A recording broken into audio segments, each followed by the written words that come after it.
Hey there, and welcome to the Call to Cinema. My name is Aaron, and thank you, Josephine. We got a lot to talk about. One, I'm a year older. Two, so is my channel pretty much. There's a few sales we're going to look at. We're going to look at the Ronin Flix sale because they've got a big sale going on. There is a sale actually from Screen Archives, which I'm very surprised by, a Twilight Time sale. We'll be able to look into that as well. I have some birthday gifts here that I'll be able to show off. I still have some that are coming later. Hey, thanks, Ice. Thanks, North. Northern. It's been a work birthday. So what we're going to be looking at today are a few different sales. Hey, George. Thank you, Dustin. But I got a few books that we're going to go over. Hey there, Coach. Thanks.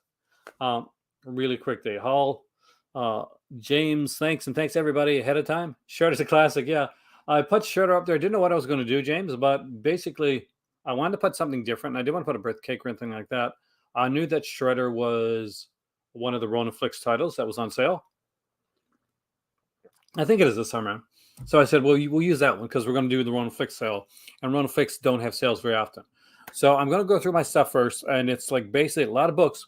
But I'll go through it pretty quickly because they're books that I'm going to look through and eventually review on the channel. Thank you all that. Now, if you watched my recent videos I did, the one on horror comics and the one that I did on Roger Stern, I want to thank you. I'm really trying to diversify my channel, and everybody that comes in and just takes a gander at those videos, it really helps out.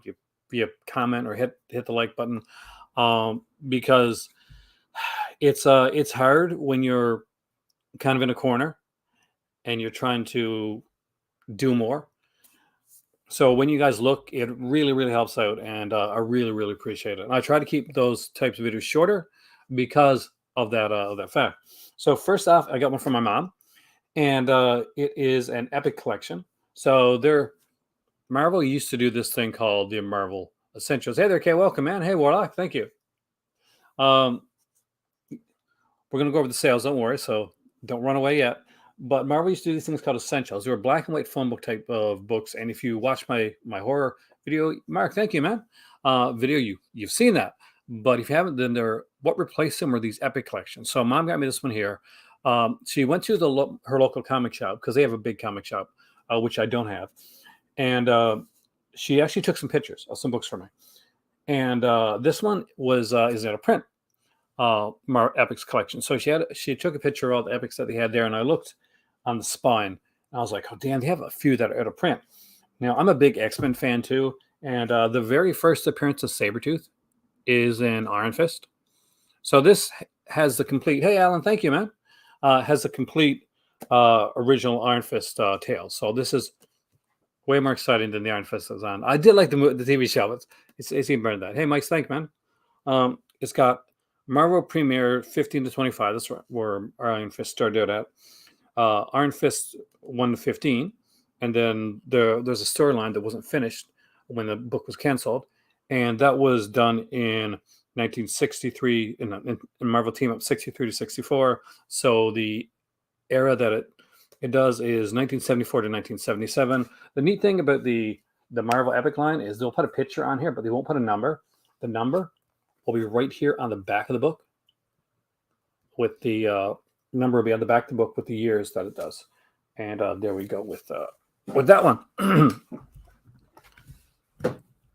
I also got these things heavy. I also got because I'm a fan. I'm an unabashed fan of this era, especially I love the 90s. I grabbed because I'm an X-Men fan. X-Men Avengers Onslaught. So this, for some people, really, really hate the Onslaught era. I absolutely adore it. I'm not going to go into these in detail because I'm going to do that down the road. But there you go. It's X-Men Avengers Onslaught.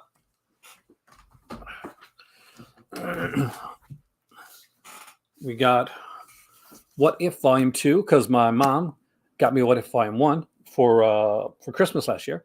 So Volume 2 finally came out, and I got that one. This is What If the Hulk had killed. What if Wolverine killed the Hulk? This is the original Hulk, as drawn by Herb Trimpe in the original appearance of the Hulk. Hey there, Fuzz. Welcome, man. There's not a lot to talk about, to be honest with you.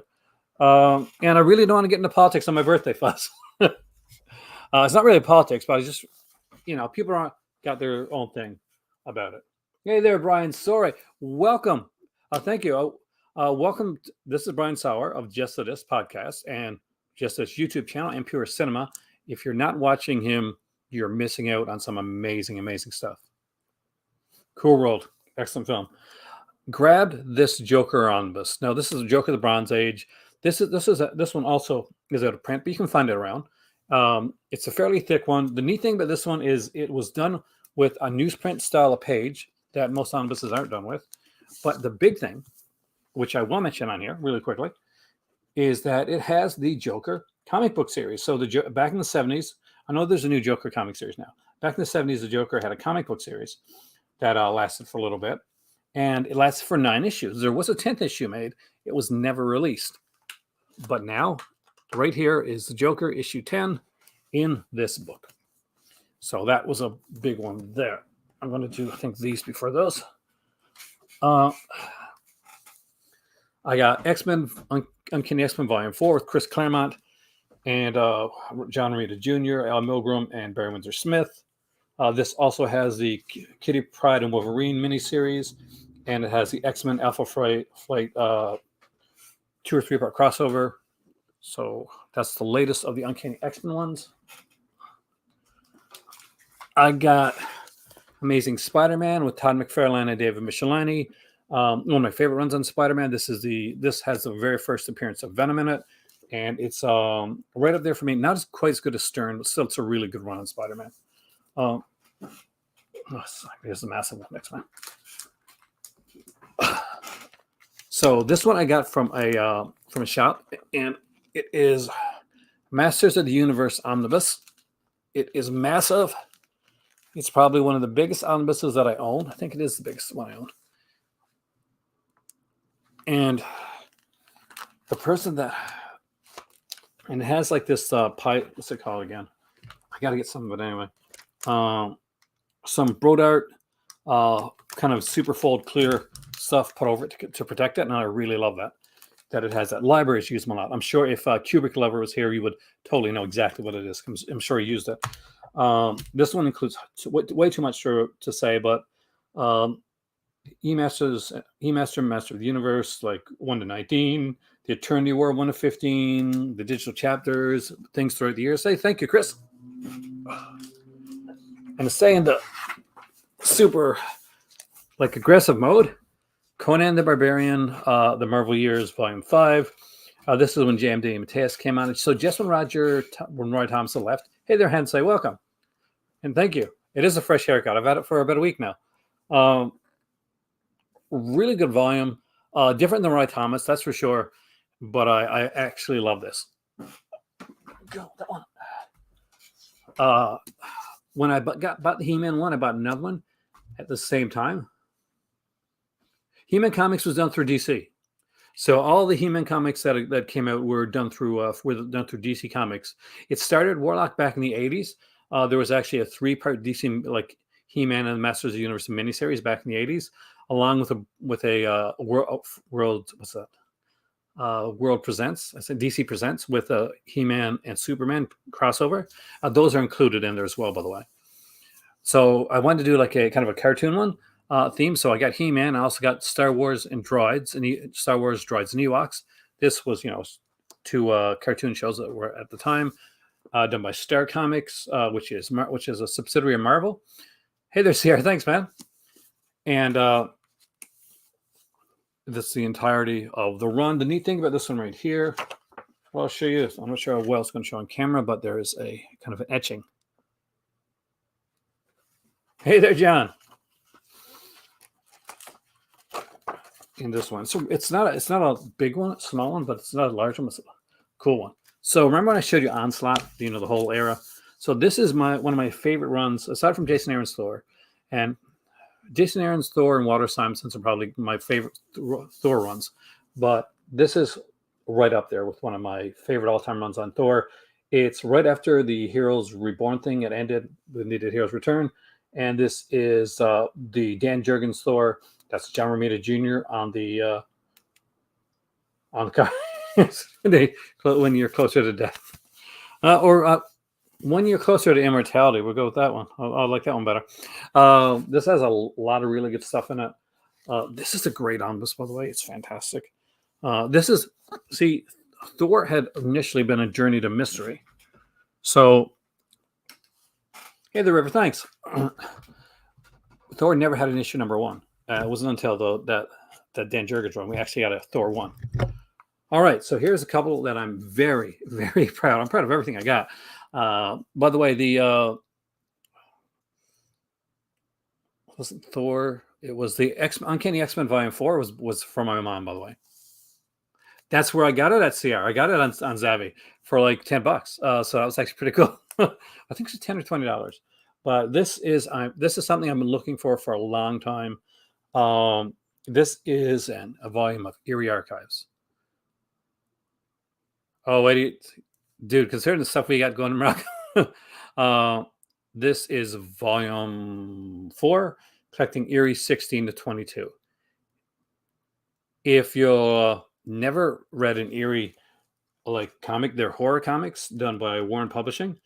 Dark Horse did an amazing job of putting these together. This one actually has an interview with Al Williamson at the beginning of it, but have a lot of kind of black and white artwork. The reason it was done in black and white back in the day was to stop, so they could get away with other stuff, kind of stop censors.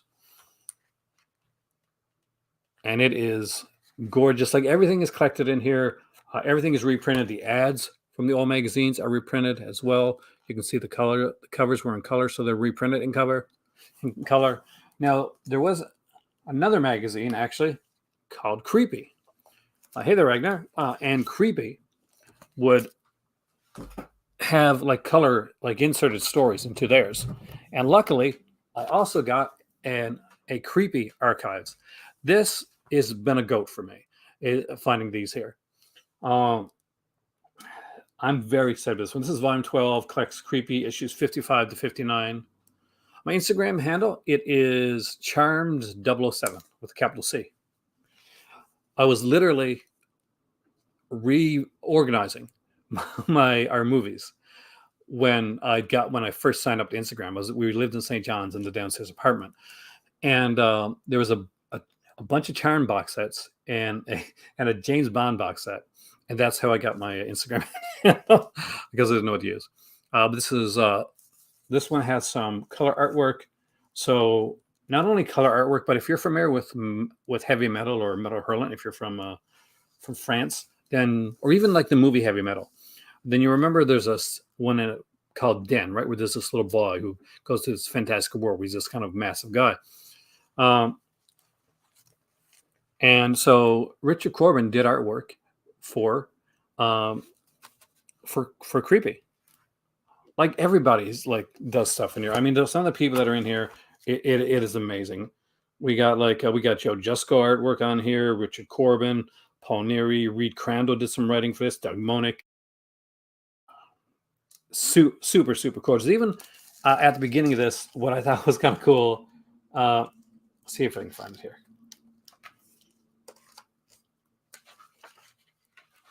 There's a horror board game. So, yeah, they did do their line of Creepy. Oh, see, when I go to Morocco, there is no English-speaking books to buy. So I guess that's going to be my reading material.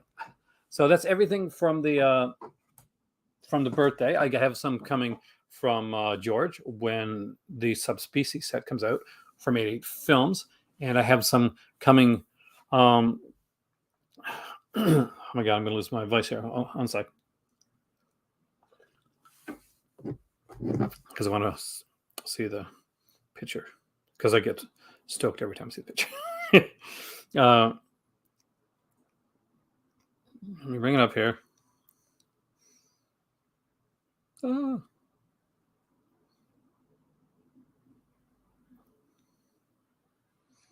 Have some coming from Dustin, and I'm looking at the attachment. So 3 4Ks Thriller, Cloak and Dagger, and Miami Connection, which I'm going to be watching Blu-rays of first because my 4K player just broke. But I'm going to buy a new 4K player because, oh my God. Okay, we're going to look at Ronin Flix, and we're going to sale first, I think. And we're going to the Screen Archive sale as well because there's a Twilight Time sale there. And we haven't talked about Twilight Time in so long. For those that don't remember, Twilight Time was a company that was initially ran. I can't remember his name right now, unfortunately. But God, that was into acquisitions, like into music acquisitions. So music and isolated scores and soundtracks became a huge part of Twilight Time's what they did. So unfortunately, he passed away, and eventually Twilight Time was sold to Screen Archives. They've been rolling things out on a slower pace than regular Twilight Time stuff has, but they're still kind of rolling stuff out, and they're selling off some of the titles that they still have left over, the back stock, and some of their own newer stock as well. So there's that there to look into as well. Twilight Time, for those that are not familiar with them, they were kind of a premium line of movies that they were like, when you had a Twilight Time collection, it was much like having a Criterion collection in your on your shelf, because they were seen as a premium movie when they didn't have like a ton of features, and their booklets were kind of small, but they had this sort of kind of like, I don't want to say notoriety, this what's the word I'm looking for, Raj? This really sort of a feel of quality. Oh, not subspecies. I mean species. I'm sorry, Dustin. Got you excited there for a second, right? Though I wouldn't be surprised. I think they did a lot of the full moon stuff early on. I don't think they have the rights to it now, though. I love seeing new subspecies that come out. That I love having 4K, man. I remember, I think I got you, was it the scanner set when I was in London, right? Oh, the transfer set. Transfers. So let me make sure I'm on the right page. We'll do the Ronin Flix one first. It's the March Madness sale. This one's going on till April the 4th. So I'm just going to bring it up here before we go in. We'll see if what's sold it and what's not. It looks like an exciting set. I'm excited about that, actually. Thank you, Barrett.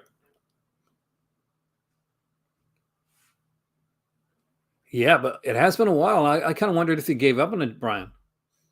And part of me wonders if them selling off a lot now means they're giving up on it. I don't know, though. Yeah, they were Twilight Time's limited printings sold out really quickly. It's an arcade. So we'll look at the Ronin sale first, and then we'll go straight into the Screen Archives Twilight Time one. I'll bet there's gonna be stuff there that I want that I can't afford. All right, so you can see there's stuff that's gonna be sold out already. We started out with the Gates of Hell, in other words, City of the Living Dead. This is the American version of the film. It's on sale there for not a big drop. It's $32.99. The Sect, that had a fairly decent drop. That one, the 2 set, is already sold out. We got Terror Train here. This is a really good slasher film, underrated. The ending, a bit meh, but the follow through, I think it's 20 to 25% off, but we'll look into it. But in all honesty, 20% off is not a bad price. Like, you can look at some of these here, like there's $4 off, $10 off, that type of thing. So 20% can be just enough. The Gates of Hell release is stacked, maybe definitive. Let's see what they got there in the Gates of Hell. I'm actually kind of curious because I do have a version, but I don't have this version. This is probably, if you live in North America, this is more than likely the Gates of Hell cover that you saw when you're growing up.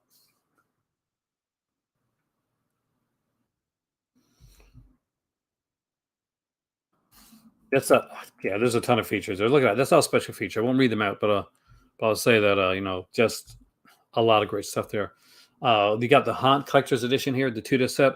That's a pricey one. It's $59.99, but that has a bunch of, if I'm correct, it has posters and if I can get this to come up even bigger. Can't. So it's a 2-disc set, includes a CD soundtrack, 5 posters, 6 enamel pins, 4 magnets.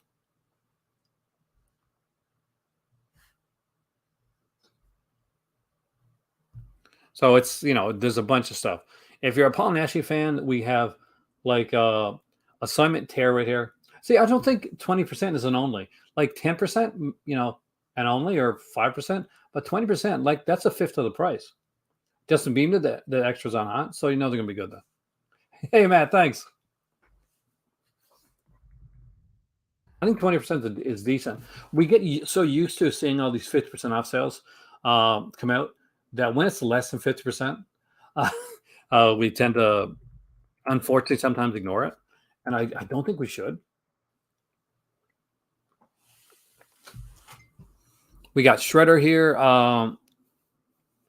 The cover's really good on Shredder. Is this a good movie? It's okay. I mean, Shredder's not a great slasher, but it's one worth owning, I think.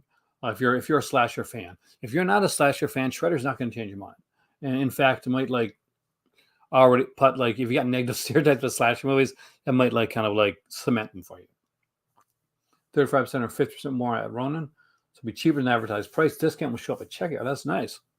We got Lone Wolf McQuaid, which is a really fun film. Yeah, better 20% in the full price. Exactly where I. This is a good one. Chuck Norris, David Carradine. I remember renting this one back in the day. For every $100, you're going to get $20 off. See, think about that. Yeah, I'll probably have to do another video tomorrow, Jay. We'll be doing a video here with the Vinegar Syndrome stuff. So we'll be talking about those tomorrow. Death Wish 3, which is Jamie Blank's favorite Death Wish film. I think Death Wish 3 is his favorite because he talks about it on the channel once. Well, I got to get him on again sometime soon. This is such a fun movie. Not as sleazy as Death Wish 2. Death Wish 2 is like the ultimate in like sleazy Death Wish films. Thank you, Michael Winner. But Death Wish 3 is totally different. Fear the Wolfman's a really cool Nashi film. Too Scared to Scream. That's initially the Too Scared to Scream that I thought was going to come on Vinegar Syndrome, but it's not. It's like a Wim Malone movie. But this one here, I'm pretty sure has Mike Connors. This is more of like a murder mystery. I love this movie though. I remember watching, and I love this cover too. This is such a classic cover. There has to be a morning after, but only if you survive the night before. That's a great tagline. Like, I should do a video one of these days on like movie taglines, or maybe I'll do a pre-tape on movie taglines. But as far as movie taglines go, April Fool's Day tomorrow. I know. I was almost born, Ragnar, on April Fool's Day. Wouldn't that have been the ultimate April Fool's joke to my mom? I guess only if she didn't know it was coming or something like that. And that happens. There was this show on called like about people that didn't know they were pregnant, and I could not watch that. Syringe for Death. Is it does it have him? It does have Ian McShane in it. See, when I think of Ian McShane, I think of what's the name of that one he did where he was the detective, was detective, he was like a antique. He was an antique dealer, kind of like but he's kind of solved mysteries and stuff like that. Took care of the pseudo slasher cop movie directed by Tony LaBianca. Exactly. I love that film actually.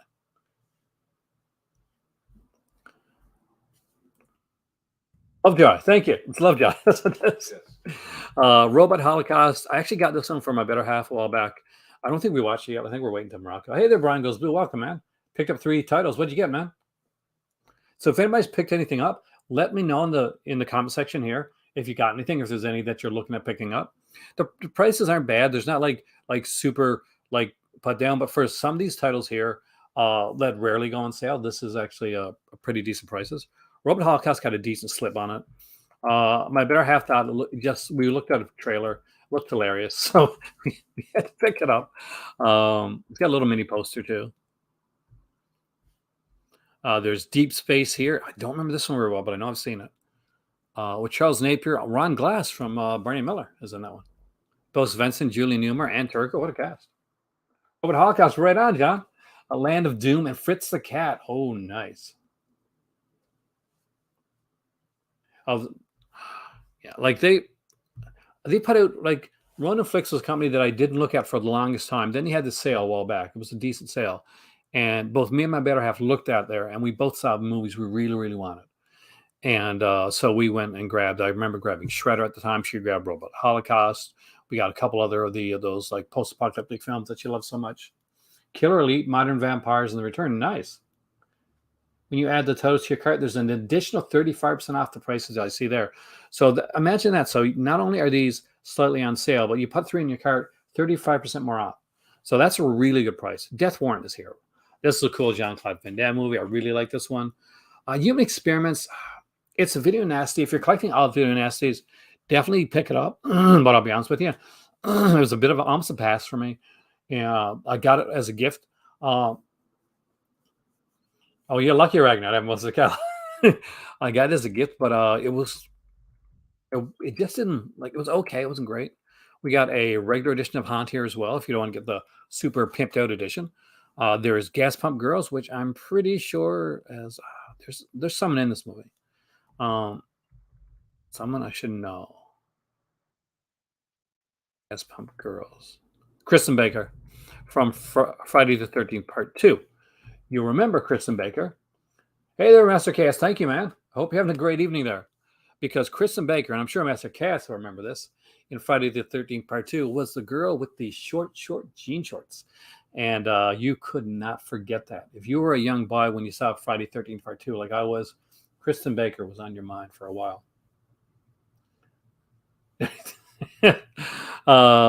Curse 3, Blood Sacrifice. Chris really, I think, is in this one here. We will talk about the Severn thing too. Don't worry about that. We'll get to that as well. You're lucky, Mesh Chaos. I only have a few of their titles. I can't get anything. La broke, but still. 315 is sold out, which is a shame. That's a really good film. Even if Adam Baldwin turned out to not be the greatest guy in the world in real life. Clifford. I'm not big on Clifford. Like, it's okay. Did you like it? You know, Martin Short playing a little kid with Charles Grodin. Did you ever see the movie? Clifford. It's okay. Some Becker French is looking for teen lust. Yeah. Sweet Sugar, 100%. Paul, I totally agree with you. Delta Force, a great little actioner with Chuck Norris and Lee Marvin. The Heavenly Kid, I remember like renting that on VHS. I thought like that was the coolest dude. Like it was during the kind of the 50s resurgence like era that happened in the 80s. Night Visitor, which is unfortunately sold out. Night Visitor is one that was mentioned by Brian Sauer on just for this podcast. That's how I initially found out about this movie. And you'll find out about a lot of the movies if you check out the podcast, by the way. Master Chaos is here today. And if you are not looking at Master Chaos's channel, again, you are missing out on some quality stuff.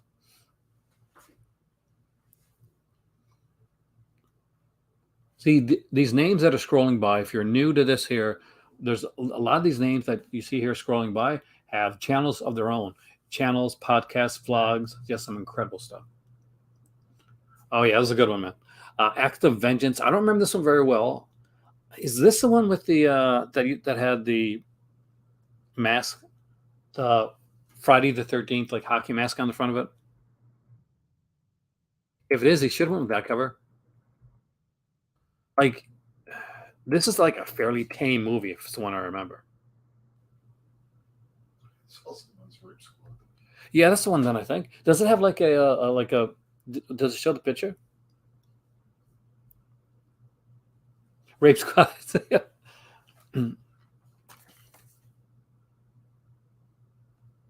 I remember it from back in the day. Quite a few 80s slashers lately. Anyone's a standout, Dustin?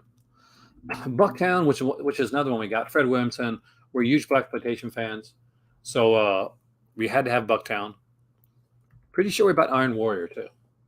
There's the guy in hockey mask. I knew it was the guy in hockey mask. Thank you. Iron Warrior is a cool little title.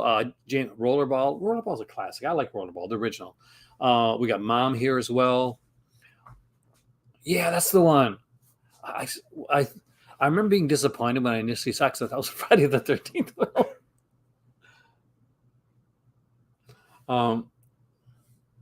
But I gotta watch that. I mean, like we got so much here we haven't got watched. Land of Doom. I'm not sure if we got Land of Doom or not. Sir the Valiant. I know we don't have yet. L.A. Bounty. Winged Hauser and Sybil Danning.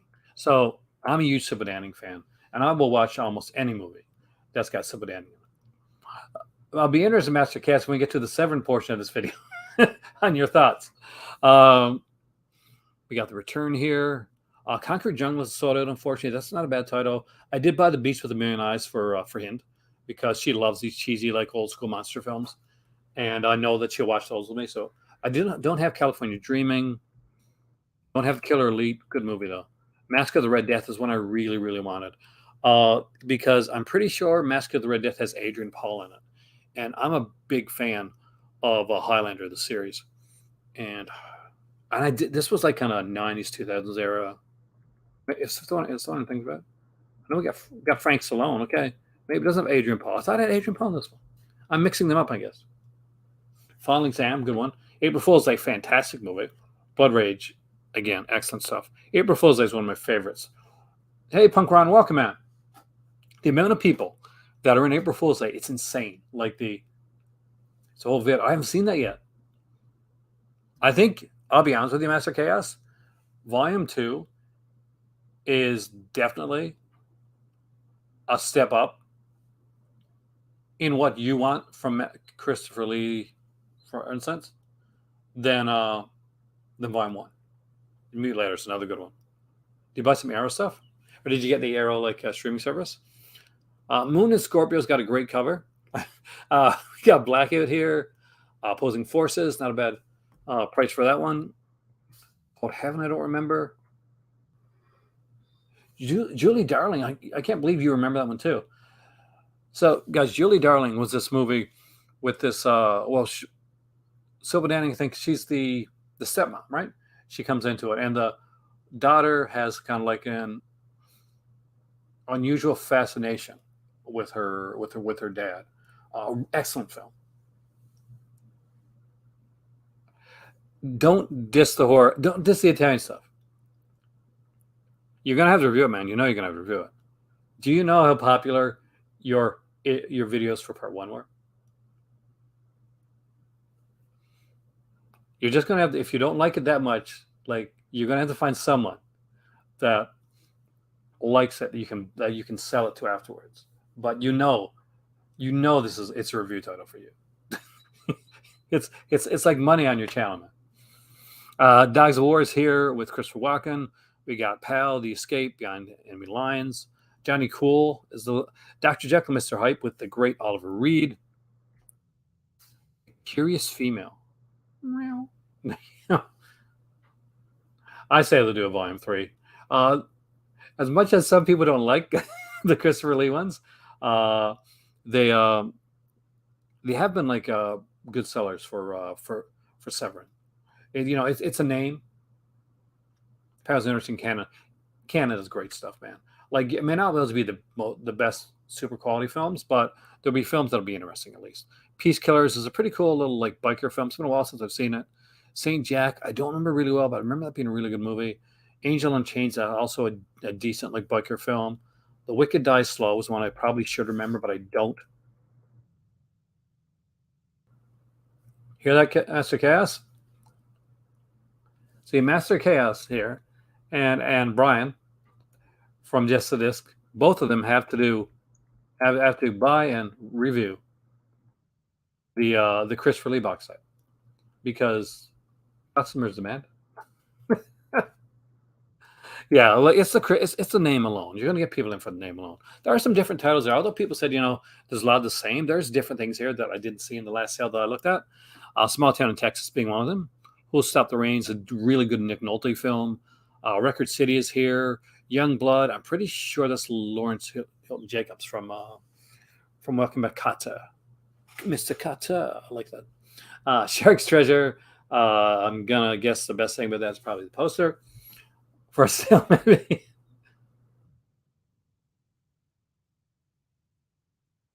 Jacqueline's Son might be a bad one, actually. I gotta ask my dad. See, here's the thing. There's one expert when it comes to Christopher Lee that I will trust more than anybody else in the world because he knows everything when it comes to Christopher Lee, when it comes to like that era of film. That's my dad. So people can like or diss certain films, but my dad has, he saw them in theater and then watched them on VHS or bootleg before they became like legit. So yeah, my dad's like he's a fountain of movie knowledge, where my mom is kind of a fountain of like true crime knowledge. She could probably like get away with the perfect murder. Thanks, Brian. That My dad is definitely a fountain of movie knowledge. I have not watched Moon Knight yet, George. I do plan to watch it this weekend though, because I'm very excited about it. I'm a huge Moon Knight fan. Nana's here. House on Sorority Row. If you do not own the House on Sorority Row, please rectify this right now, because this is an incredible slasher film, probably one of the greatest slasher films ever made, to be bluntly honest with you. It is so good. It's got a great cast. If you're a soap opera fan, uh, it's got the girl that plays Ashley from The Young and the Restless, and she was on Days of Our Lives for a while too, playing several characters. So anyway, no, but this is a really good slasher film, a really, really slasher film with a great nihilistic type of ending that slashers of this era could often have. Blind Rage, we got this cool little one here, The Killing Box. I don't remember this one. Mortuary is another cool title. I actually did like Mortuary a lot. Happy Hooker Goes Hollywood. Definitely a fun title. And Adam West, I think, in Happy Hooker Goes Hollywood. Was it Adam West? Oh, got Chris Lemon in this one. Yeah, Adam West is in. So Martine Beswick is Happy Hooker in this one. Somebody different played the Happy Hooker pretty much in every film. I watched Spaceballs, the animated series. I heard of it. I may have seen an episode, but I don't really think I have. Kristen, thank you. She played Kristen, and who was their twin sister? Well, she had a couple twin sisters, right? She had the twin sister that was the nun that was obsessed with Elvis. There's one twin sister was a nun, one twin sister that was obsessed with Elvis. Yes, soap operas, guys. Soap operas. We got the Monster Club here with the late, great Vincent Price. We have Last Rite. Oh, well, Monster Club Solo. Damn. Last Rites is not a bad one. We got Psycho Savages, Body and Soul. It's a great Leon Isaac Kennedy little feature. I actually like that one. Flavia the Heretic's pretty good with Florinda Balkan. I'm a really big Florinda Balkan fan. Hey, Jesse, welcome, man. Keelan's always having a sale. What's the name? Well, we're at a Ronin Flix sale. We're going to look at a Screen Archive sale. I'm going to look at what Severin has announced here as well, because one of them is a release that I've been looking forward to for quite a while. We got Modern Vampires here. I don't think that was here before, was it? Lawnmower Man 2, Job's War. You can probably pass it up. Exactly. They're all like, she was the daughter of Stefano De Miro, the adopted daughter of Stefano De Miro. Hotel Colonial, Adrenaline, Fear the Rush. These three not excite me too much because I don't remember Hotel Colonial. I don't remember Adrenaline, Fear the Rush. Susan Banks. Hey, Dagger, welcome, man. You got Game 6 here. I Spit on Your Grave. They had a really nice box set of I Spit in Your Grave. I love that film, actually. Classic. Does anybody ever find out if the rumor was true that, like, there was this like urban legend going around that the poster for I Spit on Your Grave, that the motto for the poster for I Spit in Your Grave was actually like Demi Moore. I'm not joking. It actually was a real like a rumor that was going around for a while, that it would be that actress was Demi Moore. Fritz the Cat, Ralph Bakshi classic. Opera, there's another one I really need to. Actually, I don't have the Blu-ray of this one. I Spit in Your Grave, Deja Vu. Not a good movie, but definitely. Hey, Tennis, welcome, man. Live long and prosper. I actually dressed up as Spock, embarrassing Aaron story, one year when I was in elementary school. And rather than knocking on the door for Halloween and saying trick or treat, I knocked on the door, and that's what I said. Live long and prosper to every place that I went. And it was one of those old school costumes. It is Demi Moore. She was Charles Band's girlfriend at the time. He created the poster with her. So, excellent. Demi Moore, damn, she was fine even back then, man. And we got on here, Growing Up, I Spit in Your Grave. I really want this. I really would love to see this documentary. So the urban legend has been proven true. That is nice. Let's go to Severin right away before I go anywhere else because that was a big announcement that they came out with. And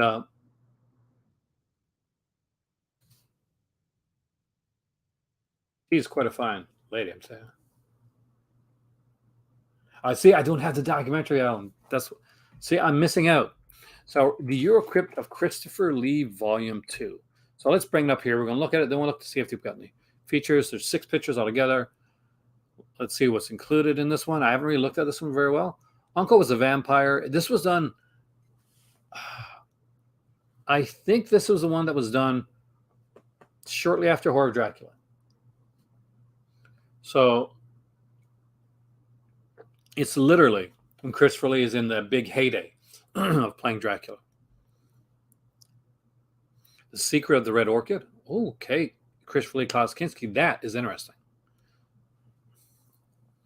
Dark Places. Christopher Lee, Joan Collins, Herbert Lom, Jane Birkin. Doesn't even matter if Christopher Lee is one of the main actors in that. Joan Collins is in it. This is already a big step up for me.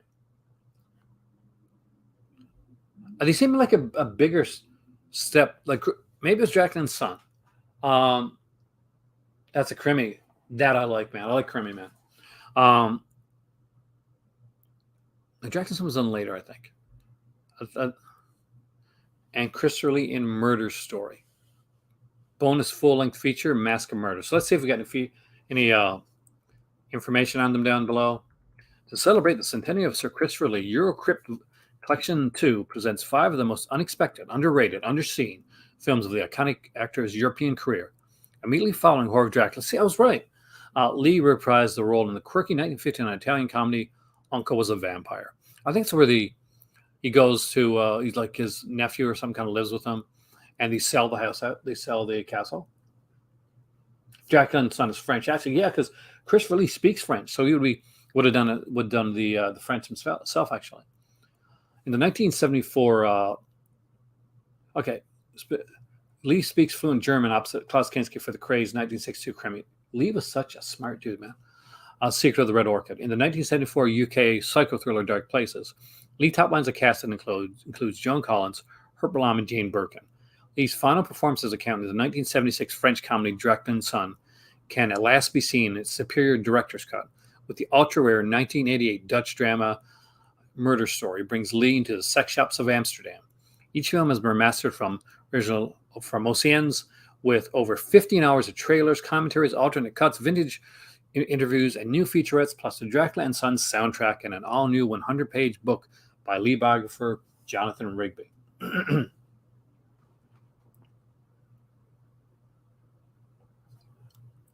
I would love to do that, actually. Brian, get me on your show to do a Mr. Vincent again for a podcast before I end up going away. All right, so let's see if we got anything here feature-wise. Yes, so we know that.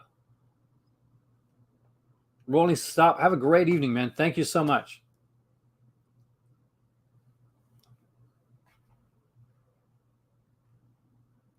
Sleazy material. He does get into some that usually it's by accident. So we got a commentary. We got an interview with European film scholar Dr. Pascal Ioni. We have an alternate cut from Italian broadcast master. We got an alternate cut audio commentary with Christopher Lee biographer Jonathan Rigby and Hammer historian Kevin Lyons. They're fun watches. I don't think anybody's going to go in this expecting this to be definitively. Like at this point, we know what it's going to be. They're going to be like fun and they're going to be cheesy. And sometimes Christopher Lee is going to be in them a lot, like the Dracula ones. Sometimes he may have like a smaller role in them. But I think in these here, he does have a bigger role than he does in some of the ones in the first volume. Or literally, he was like kind of the host of a TV show one. Audio commentary with Mondo Digital's Nathaniel Thompson and Troy Howard, so you know that's going to be good. Audio commentary with Kim Newman and Barry Forshaw, you know that's going to be really good. So this one here, Secret of the Red Orchid, is already a winner with 2 fantastic audio commentaries. We got Dark Places here. Feature-wise on here, again, Nathaniel Thompson and Troy Haworth audio commentary. We get an interview with Jonathan Rigby on this one as well. Brazilian TV spot. See, that interests me. As silly as like you think like of a TV spot is, I like seeing like TV spots and trailers, like cuts from other countries, like whether it be like I'm used to seeing ones, French ones and sometimes like Japanese ones or Brazilian ones and stuff like that. Kind of fun. Crimson Altar, nice. Can barely speak one language. I understand. I'm with you, man. So this 4 and 5 are Dracula and Son. This is a big one. Radio spots are really cool, actually. Um, I got to check the podcast. I haven't got to listen to it yet. Because this is, his 10th and final screen appearance as Dracula. If you are a Christopher Lee fan, if you are a Dracula fan, if it's comedy or not, you're probably going to want to have this in your collection. Again, it's directed by the guy who directed La Cage aux Folles, which is a fantastic film. For those there that have never heard of it before, you've probably heard of it under its remake title, Birdcage. But the original French film was really, really good. Birdcage is actually fun too, but this one's really good. But when the U.S. distributor recut and dubbed the film to a broad parody, it was deservedly met with universal disdain. Molinaro's director's cut can now be experienced for the first time ever in America, lovingly restored in 4K from the original negative with both French and English audio tracks. Bernard Menez, Marie-Hélène Burel, and feature writer-director Catherine Burlet, I'm going to go with, co-star in this charming satire featuring a sumptuous score by Vladimir Kosma and loaded with vintage and new special features. This is the key. In comic book collecting, when you're going out and you're looking for certain titles, there's certain issues that'll have like big things happen or characters that'll come into them, and we call those issues keys. Those are key issues. Dracula and Son is the key for this hero set. As silly as it sounds, this is the one you're going to be glad that you have. Out of all these 5 titles, this is the one that you're going to be glad to have. So we have a auto commentary with Jonathan Rigby and Kevin Lyons. We get a second auto commentary, and if it wasn't key before, if this wasn't the key title before, and I did tell you this was going to be the key title, mark my words, when you get this will be the key title that you're looking at. This is going to be the one that gets the most praise. It has a audio commentary with the great Kat Ellinger, and I have never heard a Kat Ellinger audio commentary that I've disliked. We get an archival French TV interview with Christopher Lee, the Molinaro tapes archival audio interview with director Edouard Molinaro, who is Claude Klotz, filmmaker Patrice Leconte, and his 3-time co-writer and author of the novel Paris Vampire, archival interview with Claude Klotz at a 1976 presentation of Dracula and Son in Marseille, German credit sequence, trailers, TV spots. Hey, Disconnect, welcome, man. Thank you. It is loaded. It also has a soundtrack for the film as well. They're putting all the work into this one for a reason, guys. So for those that have not seen Dracula and Son or have not seen this cut of Dracula and Son, because this is a huge difference. So you cannot go and watch the other cut of Dracula and Son and compare it to this one, because it's very, very different. And we get Murder Story from 1989, the year I graduated from high school. In the lone feature film written and directed by 80s music veteran hitmakers Eddie Arno and Marcus Innocenti, Christopher Lee delivers a sly performance as a famous mystery novelist who was mentoring of an aspiring young writer. Oh, Alexis Denisov. From Buffy, of course, right? He was what's his character's name in Angel? Alexis Denisov. He was the kind of the Watcher in Buffy. For when Buffy dies, like, and the other girl comes in. What's her name? Kendra. He's her Watcher, and he's like kind of klutzy. He's not the greatest Watcher, and they becomes like a member of like the Angels team right after the original guy dies, and actually dies in real life. I'm a big Buffy Angel fan, guys. But Alexis Denisov, he played. God, I can't remember his character's name now. Anybody remember who Alexis Denisov played in Angel and Buffy? Yeah, this excites me now, actually. Wesley Wyndham Price? Yes, Leslie. Wesley. Wesley. Yeah, I love Wesley. Wesley Price. It's so comical because when he's on Buffy, he's like this. He's dressed up like Giles, and he's so like stiff and kind of clumsy. And when he comes on Angel for the first time, he comes in it on a motorcycle and a leather jacket, because he's trying to like reform his image. Eventually, yes. Now you got to understand that this is probably coming out Master Chaos at a time when it's gonna it might be very difficult for me. But over like I want the first one too, but out of the two of them, yes, this more. Yeah, was he Fate's Watcher? I thought he was Kendra's Watcher, but you might be right actually. Maybe Kendra just came in after kind of Buffy quote unquote died. Uh,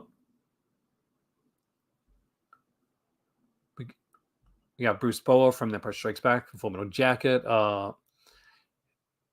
produced by Tom Reeves, scanned in 4K from the original negative. As a bonus, Rod Taylor, Valerie Perrine, and Lee star in this ultra rare 1989 Swedish Giallo Mask of Murder, sourced from the best existing master. So I don't expect a lot of that one when it comes to the quality. It'll be the best quality that it can be. That's what I expect for that. It's gonna be lesser quality. My better half is home. I'll ask her. She would know. We got an auto commentary with the co-writers, co-directors Eddie Arno and Marcus Innocenti, a British producer in Holland, with producer Tom Reeve. Hey, hon, I have a quick question for you. You're a Buffy fan, right? Buffy and Angel. Yeah. Wesley. Yeah. Whose Watcher was he? Was he Kendra's or Faith's? God, I can't remember. I think Faith. See, that's what they say. I thought it was Kendra's after like Buffy died, and like No, he was there before. he wasn't there before Buffy died. No, when she dies the first time. Because remember in the song, Once More Feeling, Hey, I Died Twice. Mm-hmm. Hey, Vincent, welcome. You're probably right. It's probably Faith's Watcher. He was a horrible Watcher then because Faith was not the greatest Slayer. She was badass, but she was just kind of a bad girl. And the Mask of Murder 1988 film. You're going to love this here, Chris Lisa. It has 2 comedies. 7-disc set. May 31st is when it comes out. Okay, I'm going nuts on this one.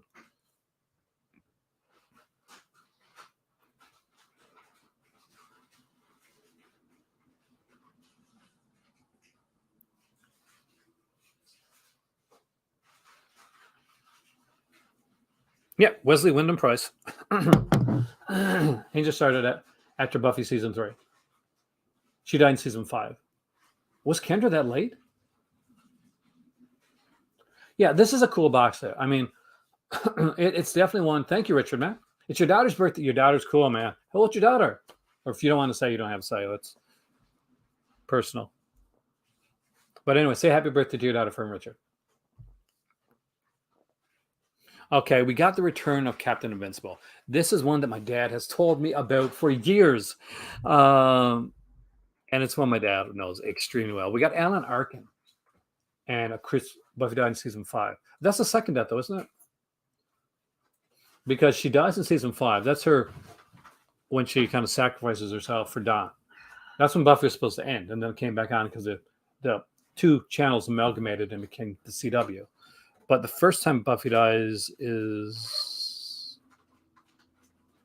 season 2? Because they bring a replacement Watcher in for replacement like Slayer in because it's it's at the Hellmouth. She's 22. Well, nice. But yeah, she's there's a death in I can't remember what season did she die in first. How much Buffy talk? Return of Captain Invincible. It's a fun cheese fest of a film. I have seen this. I thought it was fun. It's like a weird combination of like superhero, musical, just super cheesy. More Renaissance. Is this Philomora? Man, if it is, man, I totally forgot that. So Academy Award winner Alan Arkin and horror fantasy icon Christopher Lee star in this long unseen 1983 action comedy from the director, it is Philomora, of The Beast Within and The Howling 2 and The Howling 3, by the way, I forgot to mention that, with songs by Richard Rocky Horror Picture Show O'Brien. So let that sink in. Music by Richard O'Brien, who did the Rocky Horror Picture Show, who did Shockwaves. You know you want this now. Is there anybody out there who does not like Rocky Horror Picture Show?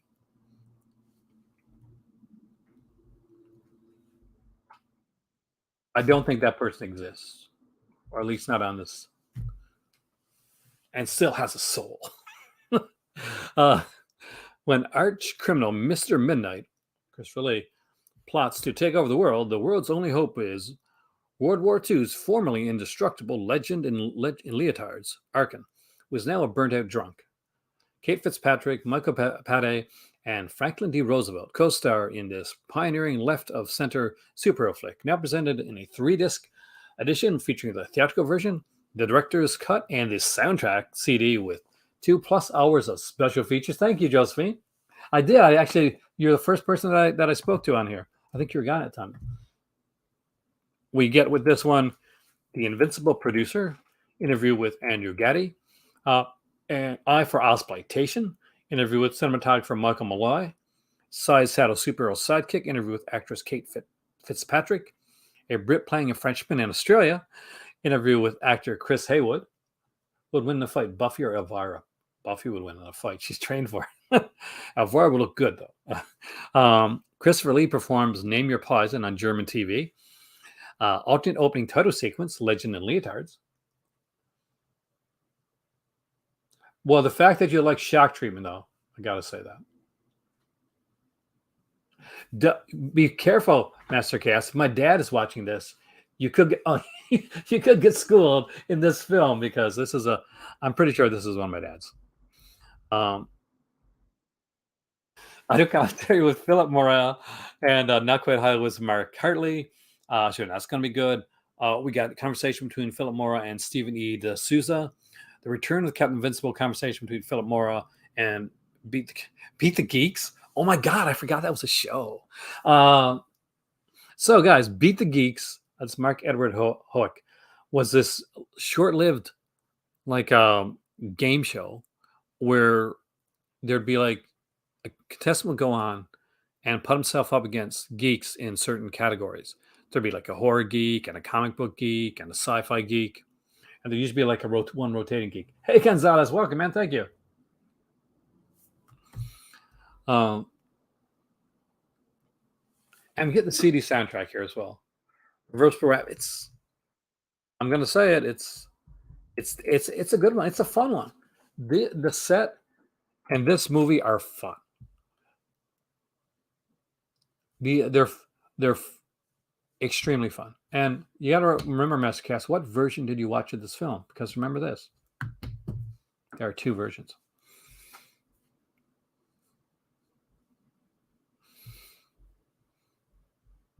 There are 2 versions of this film. So unless you've seen them both.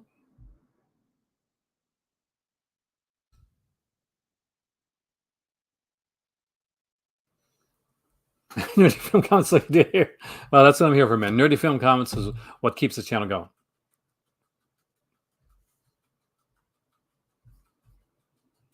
I don't think everybody's coming today to join me here for this video. For all you guys that hit the like button, for all you guys that came in, for the people that are on the Patreon, for the people that donate, that super chat, thank you so much. I had my presents. No films this time, but a lot of like really, really cool books that I really, really wanted. So if you go back afterwards, Josephine, to the beginning of this video, I show them at the beginning of the video. Some things I'm going to be actually reviewing. So let's go to Screen Archives, because I'm very curious about the Twilight Time one. The Ronin Flix one is very good, though. What a great sale. The extra 35% off actually really makes a big difference. So here we go. Twilight Time is on sale, 20% off. So you won't see the sale price until you put it in. There's like a code that you put in there.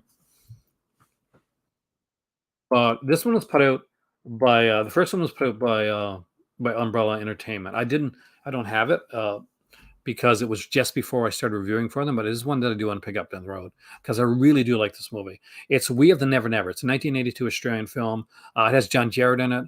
Of course, you're probably going to know from Wolf Creek. Thank you, man. I really appreciate that.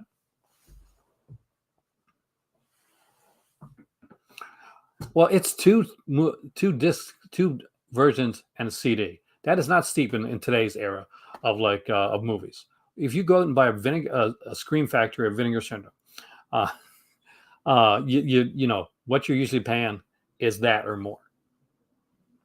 Very rarely, man, are you paying like less than 30 to 30 something dollars for a movie, unless you're always buying on a sale. And remember, eventually this will be on sale too. I will be going back to Ronin Flix to check the bundles as well, Warlock, because I am not finished with them. But remind me after this. I have Miscellanea here with Blenda Lee. They have some classic films. I got to say, Twilight Time has some classic films, some really good stuff that I can definitely recommend. Thank you, Entertainment Wizard. Welcome, man. Seven Deaths in the Cat's Eye is a good one. Actually, I like this movie. I have a DVD version of this one, which I was packing it up, but I think it's got some disc rot, so I'm not sure it's going to make it over. But it stars Anton Diffring, a really great actor. Really love his stuff. Man from Hong Kong. I recently got. If you're going to get the Man from Hong Kong, honestly, Umbrella Entertainment is the way to go with that one. 1,000,000% the way to go with that one. Next up, we have Venom here, The Legend of Spider Force. I'm already not wanting to see that one, but I'm pretty sure I did. Simon Brenton, that I think. Yeah, Peter Sykes. Some of this should be British film, I think. Let's open it up.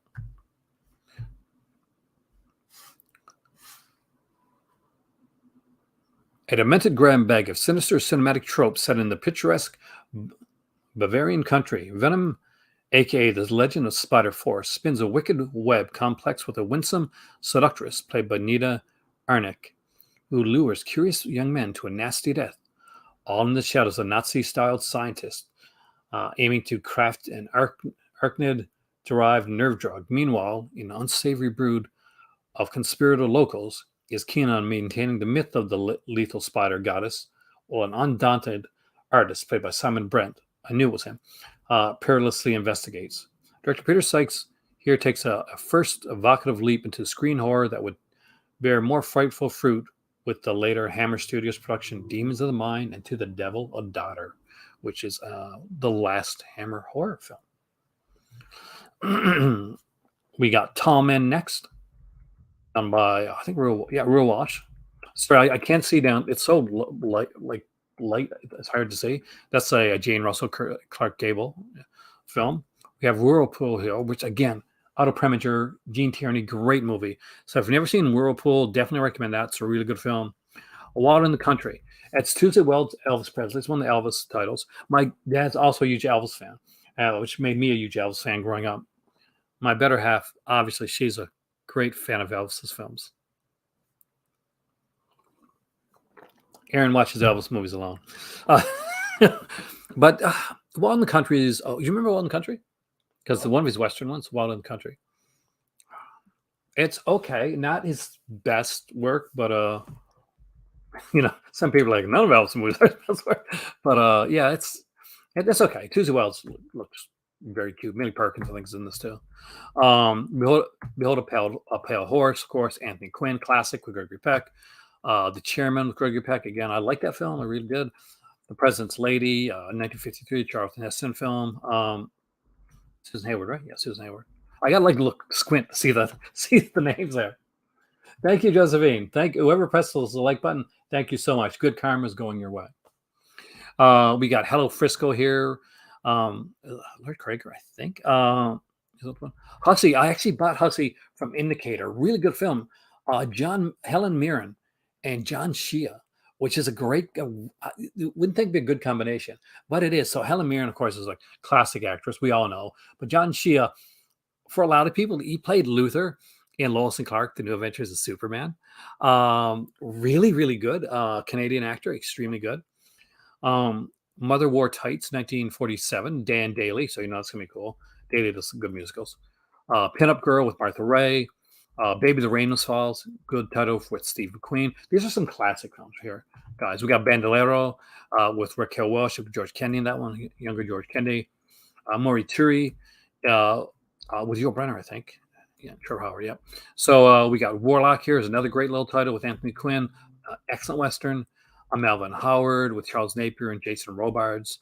We have The Snake Pit, really great dramatic title. Leif Erikson, Olivia de Havilland. If you have not seen The Snake Pit, I definitely recommend that 1948 film. It's really, really good. I was watched Love Affair, Leo McKay, great, really good film. Clute, I love Clute. Jane Fonda, man. I love me some Jane Fonda. Stagecoach, 1966. Great cast in this one. We got Slim Pickens, Bing Crosby, Bob Cummings is in this one as well. Alex Cord, Van Heflin, Ann Margaret, Red Buttons, Stephanie Powers, Keenan Wynn. Just an amazing cast in this film. And the 1966 Stagecoach is a great film, as is the next film right here, which is Three Kinds in a Fountain with Louis Jourdan. See, I don't always watch like cheesy, slocky stuff. I know my classics too. The Big Fix is a really fun film with Richard Dreyfuss. I gotta see. Do we have? Let's look at the next page here. There's some great titles here. Like legitimately, like I like a lot of good, like kind of like cool, cheesy films. Between Clute, All the President's Men in Peril. Oh, that's hard. I like all three of them. But it's really going to be up in the air between Clute and All the President's Men, I think. Though I really do like Parallax too, so it's really hard. I'm going to go with Clute just because it's the one I remember the most right now. And Love Fair or Fair to Remember, I'm going to go with Fair to Remember. But I do like them both. River's Edge, not the one that came out in the 80s, but the 1957 one with Ray Milland. We have The Whole Town's Talking, which is I think it's Eddie Robinson, right? Eddie Robinson film. The Admirable Christian, and who's in that one? Cecil Parker. I thought Peter Gray. Oh, yeah, Peter Gray's got a small part in this one too, right? Talk Radio, great film from 1988 with Eric Bogosian. Demi's Model Shop. I think it is, but I'd have to. Not quite sure. Yeah. Now here's the thing. This is the key thing that you gotta know when it comes to this. One, Twilight Time was canceled a couple years ago. They went out of business. Twilight Time had a huge, like, going out of business sale. Me and my better half and I actually grabbed a bunch of Twilight Time titles at the time that because we were worried that they weren't going to come around anymore. Screen Archives bought Twilight Time afterwards and bought the remaining catalog of Twilight Time. It looked like Screen Archives were going to do more Twilight Time films. They did a couple. And then around, I think it was Brian on here that mentioned, July of last year was the last time we saw a Twilight Time release.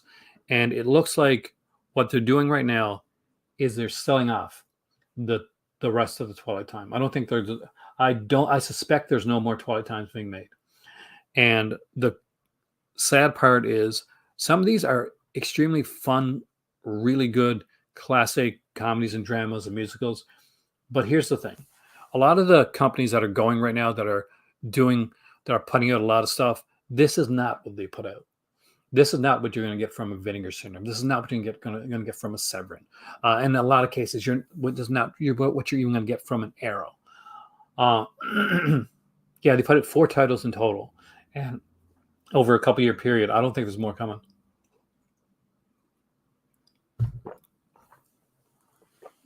Okay, here's the one I want. I want most of all. My birthday, guys. This is a great film based on the stage play, which was fantastic. I know I did it in school. Was Success by a Rock Hunter. An excellent, excellent film. Twilight Time, Maddie, there is if you go to the website, there's on the page, there's a code, and the code gives you 20% off each of these titles right here. Has Jane Mansfield, the mother of Mariska Hargitay, Henry Jones, Joan Blondell, of course, the star of this movie is Tony Randall. It's a great film, and Mickey Hargitay is in this as well, the father of Mariska Hargitay.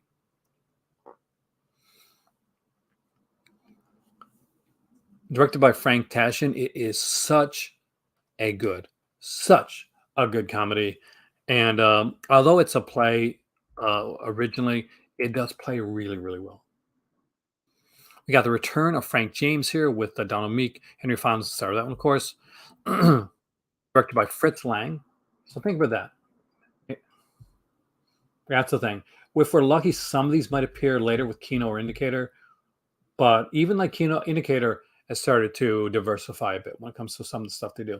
Kino has too, if you notice, they're doing a lot of the Scorpion releases and a lot of the more I guess the exploitive stuff. I guess is the best way to put it. Not that I mind it, but I do want a place to get like these classic films as well. Untamed, which is a 1955 Tyrone Power film, composed by Franz Waxman, and that's going to be good. There as well, we got Yanks with Vanessa Redgrave and Lisa Eichhorn. Is that how it goes? William Devane's in that one for you Nuts Landing fans. We got Anne of the Thousand Days with Richard Burton and Genevieve Bujold. How's that name pronounced? Oh, John Colicos is in this from Battlestar Galactica. A Man Called Peter. Satan Never Sleeps. 1962 William Holden film. X, Y, and Z. That's, of course, is another one with Elizabeth Taylor. Sunshine, 1973 film with Brenda Vaccaro. Cliff DeYoung. I love Cliff DeYoung. I did. It's been years since I've seen Destiny, but yes, I liked it. Thank you, Master Chaos.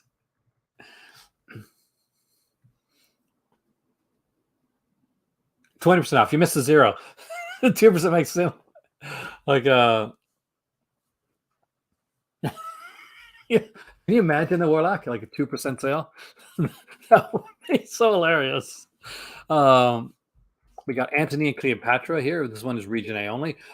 There's a good thing to mention here is a lot of Twilight Time releases are region free.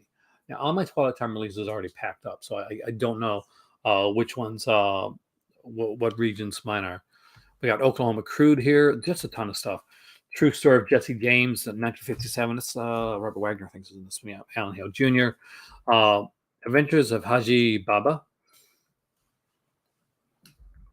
Black Widow. This is actually a film noir that has, I'm pretty sure Ginger Rogers is in this one. This is George Raft, Otto Kruger, Gene Tierney. Oh, yeah, Ginger Rogers. Right at the end, Ginger Rogers. It costs 2%. I kind of want to see some company do it, not just like a joke 2% sale. See that happen on April Fool's Day or something like that. Short Night of Glass Dolls. This is one that I did buy during the sale. It is directed by Otto Lado. It is an excellent giallo, but it's very, very different. Me and my better half watched this one. Morricone produced this one. Genevieve Bourgeois. Okay, thank you. Genevieve. It's Genevieve. What? Genevieve. Genevieve? Yes. Bonjour? I don't know how it's spelled, so. Bujold. Huh? Bujold. B-U-J? Yeah. Bujold. Bujold. Bujold. Bujold. I'm going to get her to come in here and they speak to do you remember Short Night of Glass Dolls? Yeah. The ending? Yeah. Oh, I was so upset. I won't. Great ending, though. But, oh, what a gut freaking punch. Sherwood Forest. This is a Hammer film, actually. Terrence Fisher. Yep, Terrence Fisher. So, Sherwood Forest is a... tell you what I have to say. Hi. Hello. She says hi back. Bravado's 1958 film with Henry Silva. You know you're going to love that. It's Henry Silva. Favorite birthday scene in the movie? I don't remember any birthday scenes. I remember Bachelor Party. That's right. I want to country gang. There you go. In My Country, Samuel L. Jackson, the Jonathan Borman film. We got The Last Hurrah here, John Ford film. With one of the good ones because it's John McQuain's in it. Is that wrong to say? Other Side of Midnight, Susan Sarandon, Clu Gallagher, great film actually. I'm gonna get like Greg for the John Wayne comment. I know I am. I got John Wayne movies in my collection, so don't worry. The Virgin Soldiers. Not at all what I thought it was, but it's actually a good film. It's Nigel Patrick. Children of Hus Hung Shi. with Jonathan Rhys Meyers. Okay. Directed by Robert Spotswood, so that's not bad actually. Chow Yun Fat's in that one. Michelle Yeoh's in that one. Wow. Okay. Rhoda Mitchell. Cinderella Liberty, 1973 film directed by Mark Rydell. Genghis Khan, obviously a classic. That's the Omar Sharif one actually. Uh, Still, it's okay. Revolt of Mamie Stover with Joan Leslie. We got Let's Make Love here with Marilyn Monroe. Who doesn't love that? Short Night, definitely worth rewatching, man. Exact. There you go. Happy birthday to me. That's my favorite birthday scene. My gal Sal. It's Victor Mature, I think, so that one. Reed Hayworth, right? Yeah.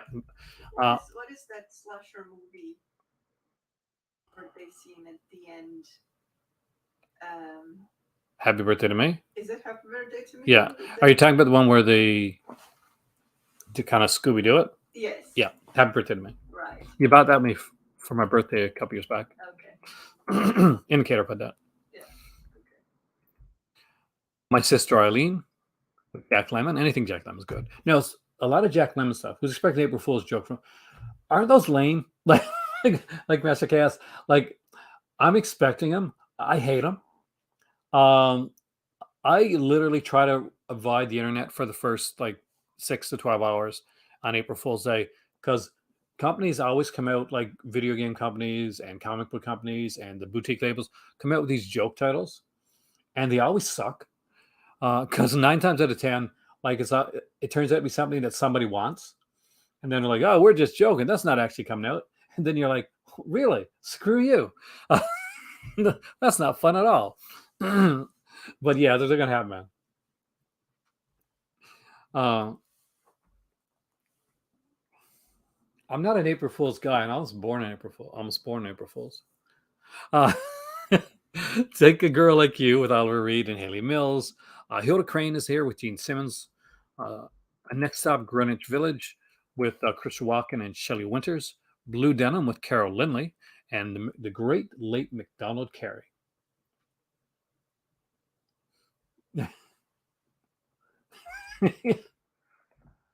Back to. Can you imagine something like super cool? Like somebody came out and said they're putting out this amazing box set, like the Nightmare on Elm Street 4K set is coming out. And they're like, "Oh no, we're just joking." Internet would riot. No Down Payment with Barbara Rush and Pat Hingle. Sheree North's in that one as well. For you Dallas fans out there, Don't Bother to Knock, an excellent film with Richard Widmark and Marilyn Monroe in one of her best roles, actually, right up there with Niagara. Directed by Roy Ward Baker. Of Hammer fame, The New Centurions was put out also by Indicator, but it's only a regular edition by Indicator as well. So you're good either way with this one. Although I love Indicator, so grab the Indicator one, I'd say. Underworld USA, Cliff Robertson, great on their effects of gamma rays on Man in the Moon marigolds. An odd title, but not a bad film. It's directed by Paul Newman, actually. Harry and Walter Go to New York. James Caan, right? Yeah, Charles Durning. Yeah, not a bad film. I haven't seen it in a long time, though. Ellie Gould, I think, this one. Incident, really good film, actually. Martin Sheen. Bob and Carol and Ted Nallis. I love this movie. Why do I not own this movie, actually? It's good on a collection of Volume 2. Volume 2, 3, and 4. In 3D, Razor. I like the Eurocrypt, and that's the Razor, but I understand why you Master Gas, though. Oh my God, that's right. Vinegar Syndrome putting an announcement. You better not put it fake announcements. I'm just saying that right now. I'll look at the movie Staringly. There you go. Bob and Karen Tinellis is a great, great film. The next one, it makes me cry because it's not a bad film, but it's not by a good guy. That's Husband and Wives, 1982 Woody Allen film. No, screw that. Husband and Wives, a 1992 Mia Farrow film. There you go. With Liam Neeson and Juliette Lewis, Judy Davis, Blythe Danner, Sidney Pollack, and a horrible person. I'm going to start just calling them Mia Farrow film. 3D 4K releases, right? My Cousin Rachel with Richard Burton and Olivia de Havilland. Again, I love Olivia de Havilland. Alice with again, it's a Mia Farrow film. The Sybil Shepherd in it, and I like Baldwin and Joe Mantegna. I love Joe Mantegna. I thought they did used to have Twilight Time DVDs, Alan, but I don't think they have them anymore. But they did have Twilight Time DVDs initially. They sold out of those, or when they did the big sale. Forever Amber is here with Richard Green. That's actually a really good film. Model Preminger. The L-Shaped Room is here with it's Brock Peters again, right? He's been in a couple of films that we've looked at here. Oh my God, how many of these are there? I'm going to lose my voice before this gets finished. Wuthering Heights is Hearts. Wuthering Hearts sounds like a cheesy soap opera. I think I pronounced it right, didn't I? We got Bananas here, which is a film that stars Howard Cosell. We're gonna go with that. We're gonna keep going with that, guys. That joke is gonna keep going. It never dies. Gidget, a classic film there. I love the Gidget film. Sandra Dee, of course. 4K releases only. Oh man, I would kill to get BCI and Brentwood back. I used to love their releases, man. BCI did put out those sets, and like Mill Creek became the spiritual successor of the BCI, and because a lot of the BCI guys actually work with Mill Creek now. That's why you saw the Ultraman sets with the big like mural, like because of the fact that the BCI people worked with them. Sayonara with James Garner is here. Yellow Handkerchief with Ken Takakura. Captain from Castile, great Tyrone Power film. Parts of Blood River. We got this one actually. We got this on our last Hammer box that we got. Christopher Lee, and actually a good Christopher Lee Master Chaos that you would enjoy with Andrew Keir, of course, who was the third Quatermass in Quatermass and Pit, and Oliver Reed, Curran Matthews.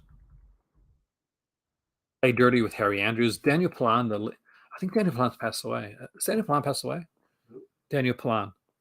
He was like he was acted more famous for like a soap opera that he did. Might have been I think was As the World Turns. Am I thinking of the right guy? Daniel Pilon, Pilon.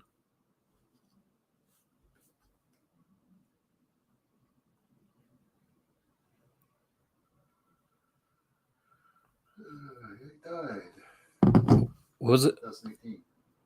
What was his character's name? I think it's either As the World Turns or Guiding Light. I think it's As the World Turns. Ryan's Hope. No, I don't remember Ryan's Hope. Who's in Ryan's Hope? Max Dubachek. Oh, I do remember Max Dubachek. But that's not the one he's famous for. Thank you, Jeff. Thank you, Mondo. If I have experience Eurocrypt, you're forgetting Master Chaos. Just because I don't have it on my shelf doesn't mean I haven't seen the films.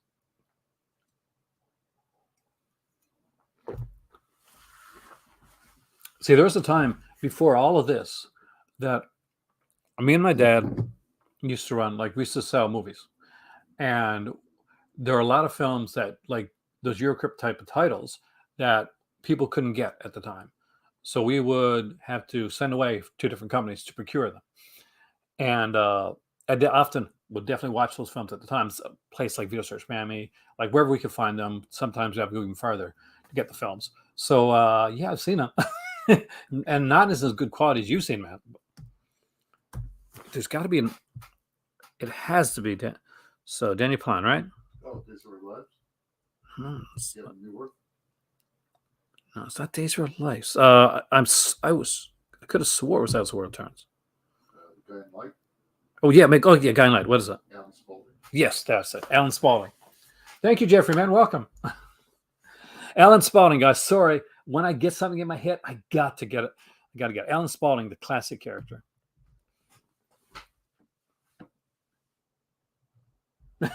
I never said I liked all of them. I said I saw them. We got Wild Bill here beneath the 12-mile reef. Sorry about the detour, but Lawman is here. Lancaster Links in September. Again, another great film. 8 Heads in a Duffel Bag. Emperor in August. Kid Galahad. That's another Elvis Presley one. The Long Hot Summer. I actually like Kid Galahad better that I liked some of the other ones. Suddenly Last Summer is here. Mercedes McCambridge is in that one. Of course, with Taylor's film, though. Crimson Kimono, great Samuel Fuller film, actually. I really do like this film. I got this one in the Indicator box set. I got this one in 2 sets, actually. I got 2 Samuel Fuller sets. Everything You've Always Wanted to Know About Sex, We're Afraid to Ask is that Burt Reynolds film with John Carradine. The State Fair, the Pat Boone version of it. Tom Sawyer, Huck Finn, the 1973 one and 1974 one. I think I have, actually. I've seen a cut of the German Sherlock Holmes one that was supposedly lost. You'd be surprised the stuff that you can come across over years of collecting and procuring films. One of these days, Mr. Chaos, off camera, I'll explain. What you'll understand when you find out my history of some of the stuff. The Quiet American is here. Snake Eagle Shadow, Drunken Master. That's my cousin's style. It's the Jackie Chan films. The Valiachi Papers, Hell and High Water. I actually like that one. How many freaking more pages of this is there? Aaron's getting tired of this. Hear the comment. I'm going back to, before we go any further, let's go back to the Ronin Flix and let's look for their bundles.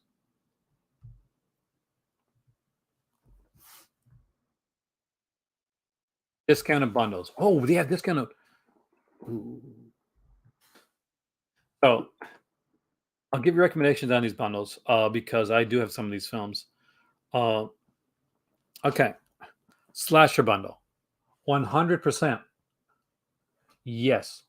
I only have one of these, but I have one of these. That's the problem. If I didn't, I would 100% buy this because we got Shredder, which is not great. Shredder is the more of the dud of them, but it's worth owning to have the guy that played the voice of Aladdin, like starring in a slasher film. You probably mostly know him from Full House and Fuller House, to be honest with you guys. Haunt is a really good film. Terror Train is an excellent film. I guess you got 2 of those films. I only don't have Haunt, so yeah. But if you don't have these films, definitely do a Lost Classic Film episode. That's not a bad idea. That's going. There's an action flicks pack. This is actually kind of cool. We got Death Warrant with Jean-Claude Van Damme, L.A. Bounty with Wings Hauser and Sybil Danning. Wings Hauser can make anything entertaining. It doesn't matter what it is. It's just great and everything. And Adrenaline, which has Hin's favorite actor, Christopher Lambert. Combat Flicks, we got Delta Force, The Dogs of War, and PAL. So that's 3 cool titles, actually. Did have cake? Yeah, I had cake on this weekend. Had kind of like a cookies and cream cake.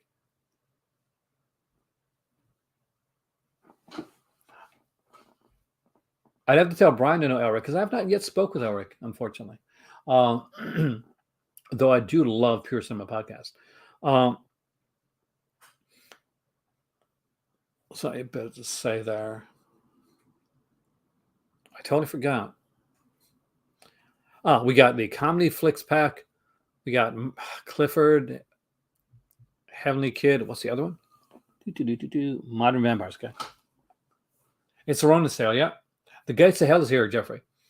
On sale. Steamy action flicks got Cold Heaven, The Last Rites, and Body and Soul. So I definitely recommend Steamy action flicks. Action pack's pretty good. Combat pack's good. If you don't have the slasher pack, that's really good. They're severely discounted. This is definitely the better portion of the sale. I remember these are discounted, but once you put them in your cart, they're discounted 35% more. Actually, it's here. The Gates of Hell one is here. It's my favorite Afterlife movie. I do like him. Maybe Heavenly Kid. I really did like that film. Western Flicks pack. We got Trackdown and The Wicked Die Slow. Sci-fi pack. We have half of this one because I got one of these for my better half. It's sort of the Robot Holocaust we have. DEF CON 4 was shot in Halifax. The Adventure Pack, we got Iron Warrior and the Barbarians. That's actually not a bad one. The Barbarian Brothers. Remember the Barbarian Brothers? Very slightly. They were like a thing for like 10 minutes in the 80s. Shark Flicks, we got Tintora, which I don't recommend, and Shark's Treasure, which I don't remember. Drama Pack's actually good. Eye of the Tiger is a really good film. Who'll Stop the Rain is a great film too. I got to say, those have been great packs. This is probably the best way. If you've never picked up any of the Ronin Flix titles, this is a really good way to pick them up. Unfortunately, like for somebody like me, like I got a lot of this stuff, like one there or one in another set, so it doesn't make it worth it because I don't flip movies. Like if I had a way, like I had a way to flip movies and stuff like that, be fantastic because it would pay for itself, right? But when you're putting movies in, you don't want like doubles and triples, and as your pack movies in boxes, your better half's like, no more, no more. But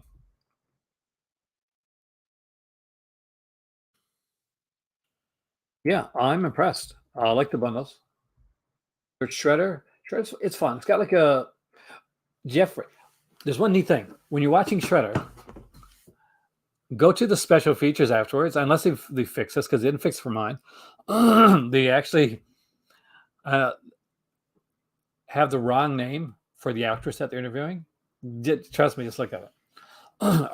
Argento's opera is probably the one that I want the most. I mean, I get through all these guys because my voice is kind of going. And what Zavvi was it that had the sale for our Arrow? Zavvi UK, 40% off. Zavvi UK, okay. There is a UK sale from Zavvi, 40% off. I'm not quite sure if we're going to get to that tonight, but I'm going to try. If not, I'll get to it tomorrow because that's when the announcements come out. Trust me, there'll be no joke announcements from me. I'm too crotchety and old for that. George, have a great evening, man. Thank you so much. Out of all these here, if you haven't got slasher ones, pick that up. 1,000,000%. See, I don't remember Adrenaline that much. I'm trying to remember Adrenaline. The Combat Flix one is really good. You got some cannon cheese in there, which is great because you're gonna have PAL, you're gonna have I'm gonna bring this up here. You got PAL, you got Delta Force. Delta Force is really good. Like it's fun. It's like Lee Marvin, Chuck Norris, Chris Norris. That'll be a different film. Chris Walken in Dogs of War. It's a great sale. So if I go and add to cart, I got to find what the code is. I want to see if it takes off automatically or how it's done. No code required. So now you go to view cart. Since I don't have any of my information up here, it's just got the right there. Do I have to put so much in before I do that? Is the journal the Pion? It might be actually. Do I have to have like what's it, $50 in or something like that? Just gonna check. Just add cart. View cart. No, there's no. Is there a code that you use? I'm not getting these. I just want to know. I was trying to go through it for you guys.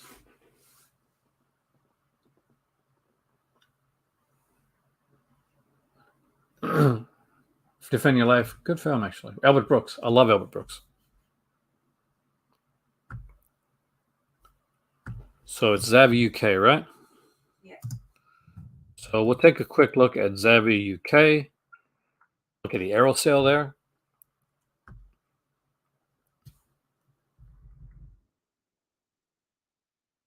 The only one that was interesting is the camera sets.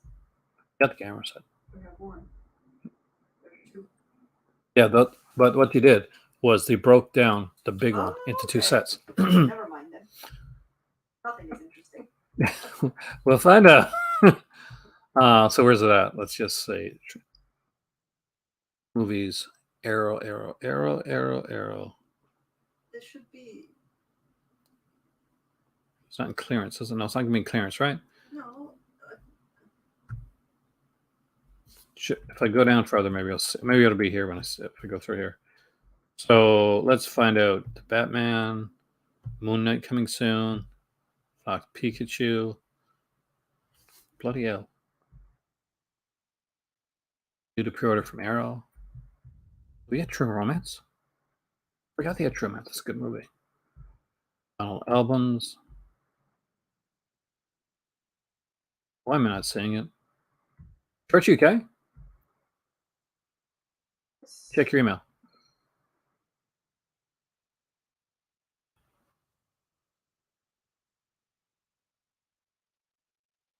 Oh, for isn't Sandy? Thank you.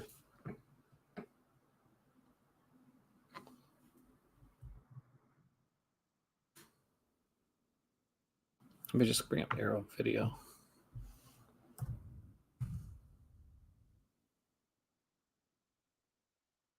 See, I get stuff from Savvy US because I bought from them. No, it's the UK one.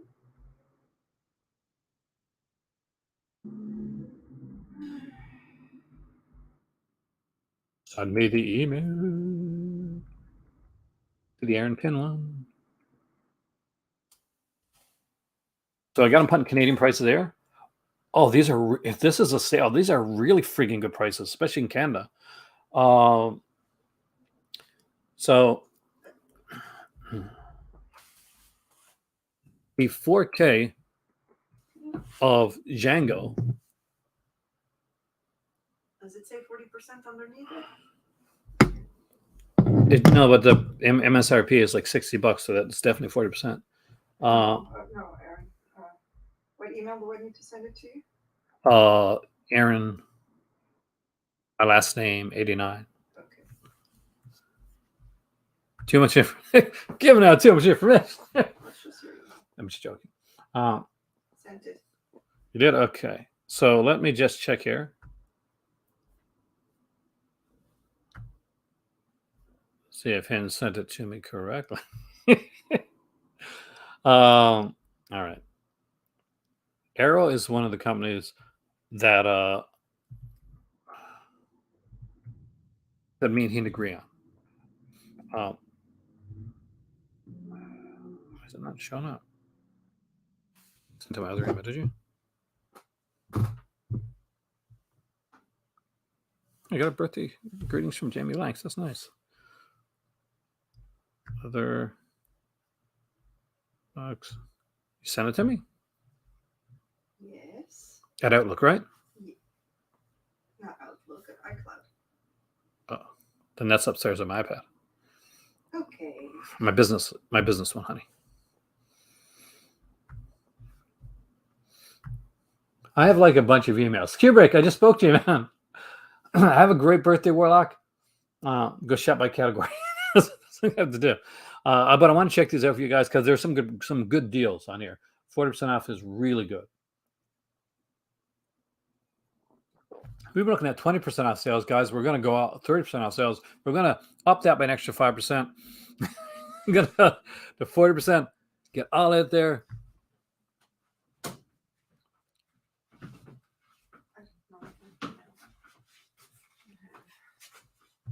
All right. Let me show you. What email? What's your email?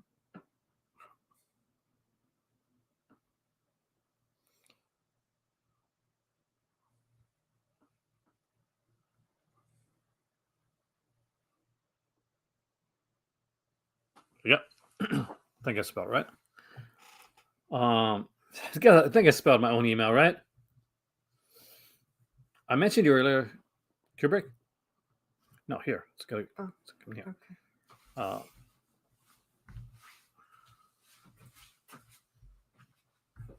So I'm just gonna. Oh, there we go. There we go.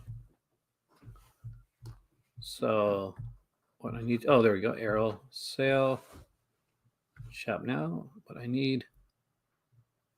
Oh, here we go. So we couldn't find anything. Any results matching. It didn't go? I said, sir, we couldn't find any results matching. So let's just go through Arrow, I guess, to see which ones are on sale. Because there's no results for that one. So there, unfortunately, what's not on sale, which I wish was the shot scope set, because that one, I think, that one you would love. Yeah, it's too expensive. That's not on sale. This one. A lot of the ones that are on sale are the ones that we got. Django's on sale for $17.99 Canadian. So I'm going to be listing these here. I did actually, well, because I was speaking about a movie earlier. Can't remember what it is now, Kubrick, and I said this is something that you would know. There's, if you know the Sergio Martino set, we have all the films on this set.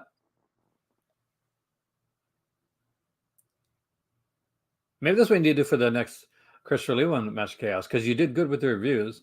So why don't you just get somebody to get lent from somebody? Oh, the Surge Piano one's pretty good. We got the got all these. The Your Vice Lock Room, and I have got the key. It's and I have the key. It's a really, really, really good film. Suspicious Death of Minors, good film. Case of Scorpion's Tail is a good film. Vice, though, is one of the greats.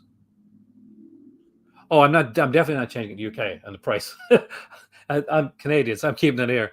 And Canadian prices, so we know which ones are really cheap.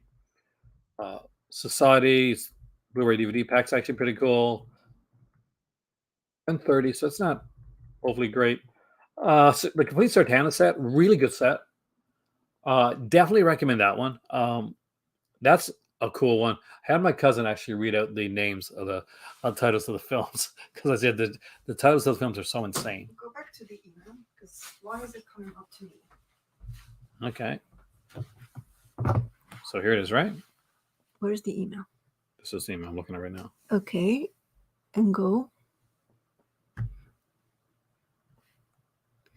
Why is it showing up here? I do not know. Maybe it's because it was the email. That's that is have UK. It is, yeah. Yeah. You put in what you put in for it?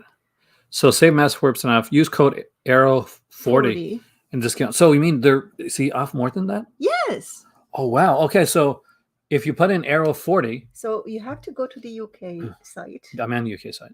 No, I'm not. That's US. Why did I get back to US? That's... Every time I keep changing it. So Zavi UK, we're right here. Mm-hmm. It's gone back to the US again. I am so pissed. Just put Zavi.com. And it's yeah.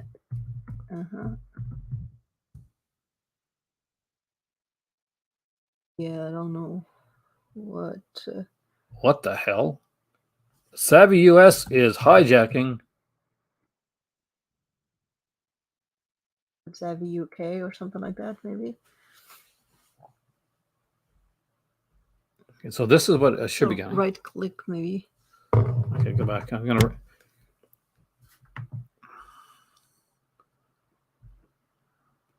No, not Savvy US. I don't know. Anyway, probably boring people with that. Yeah. Hey, Vishram, thanks, man. So it's actually a good sale. Give me your phone for a sec. Okay. All right. So I guess I'm going to list some of the stuff out here. We got the Deep Red. Oh my God, really? The Deep Red 4K is £34 plus an extra 40% off. That's really good. Birth Crystal Plumage 4K 29 with 40% off. Cat Nine Tails 4K is $29 with 40% off. Battle Royale edition, the big 4K edition, no, the Blu-ray edition is £59 with 40% off. That's massive. No, I don't have VPN on this one, unfortunately. I should. Phantom of the Mall. Oh. Phantom of the Mall is one of my favorite slashers. There you go. What's it for him? You wouldn't get a good deal. Eric's Revenge, limited edition set with the poster and the art cards and stuff. And the book, £27 with 40% off. Well, £27 and then 40% more off that.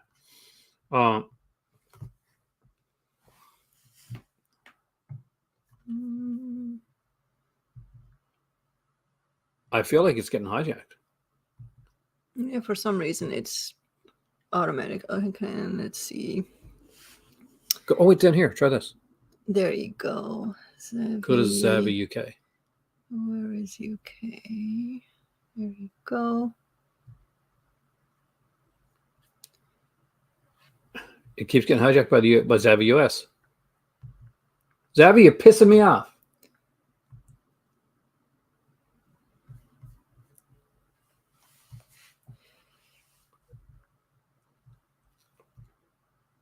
Cold War Creatures. The films of Sam Katzman are $59 with do just some math here, just to give you guys an idea of what the pricing is like. So we got, say one here is, oh no, 29 for the for one of them there, right?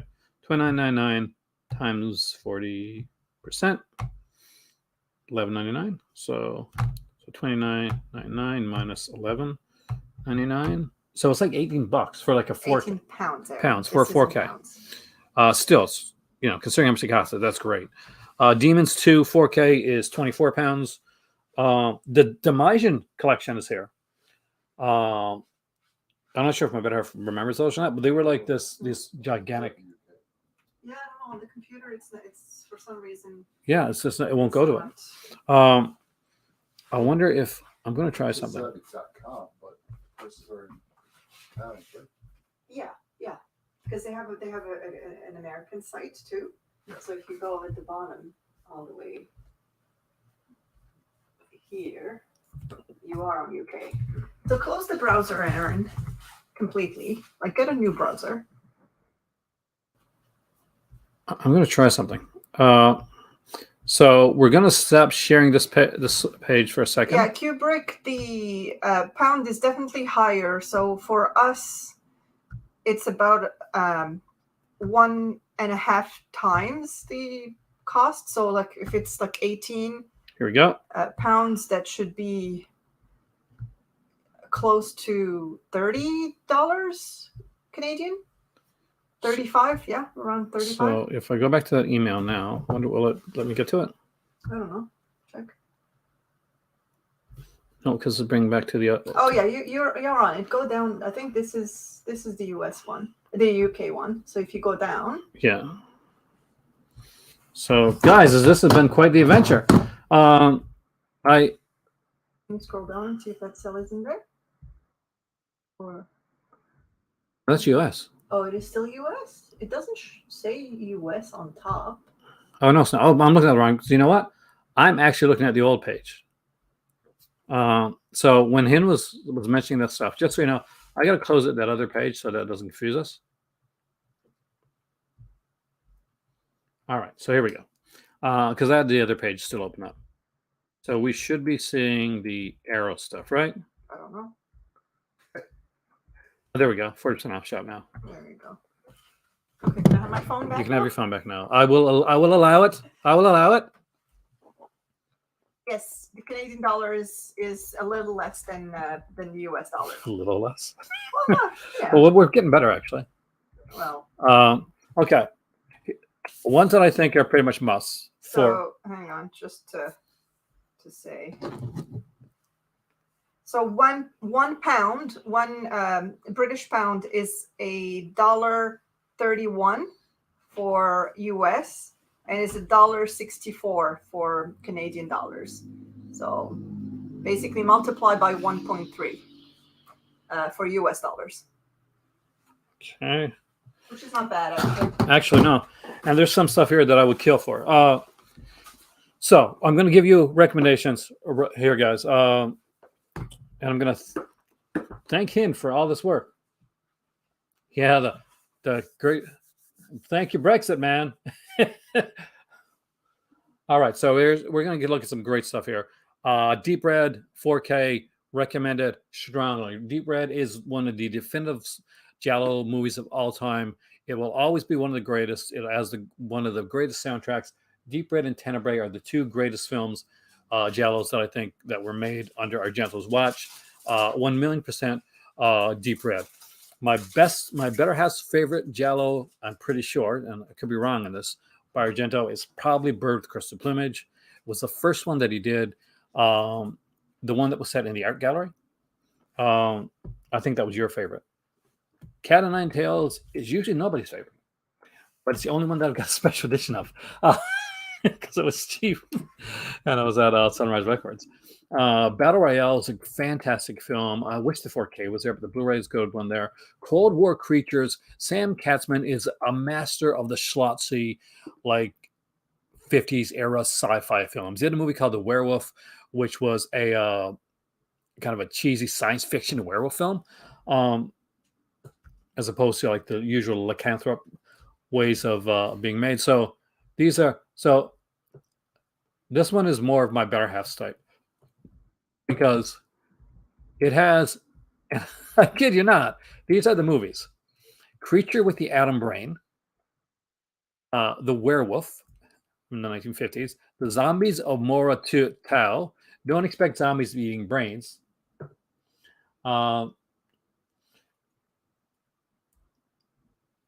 And also, you get the Giant Claw. So, you have the Indiana Jones 4K Steelbook for 60. That's actually a pretty good price. So, if you put these in a cart, then it's like you get another. So, what's the code again called? I want to just. Arrow 40. So, if I go in here, I want to like kind of like fake do it. See if it lets me do that. I think it's Arrow 40. I don't know. So, go here. So, view basket. See code. Yeah, bloody hell, I can spell arrow right. Arrow 40.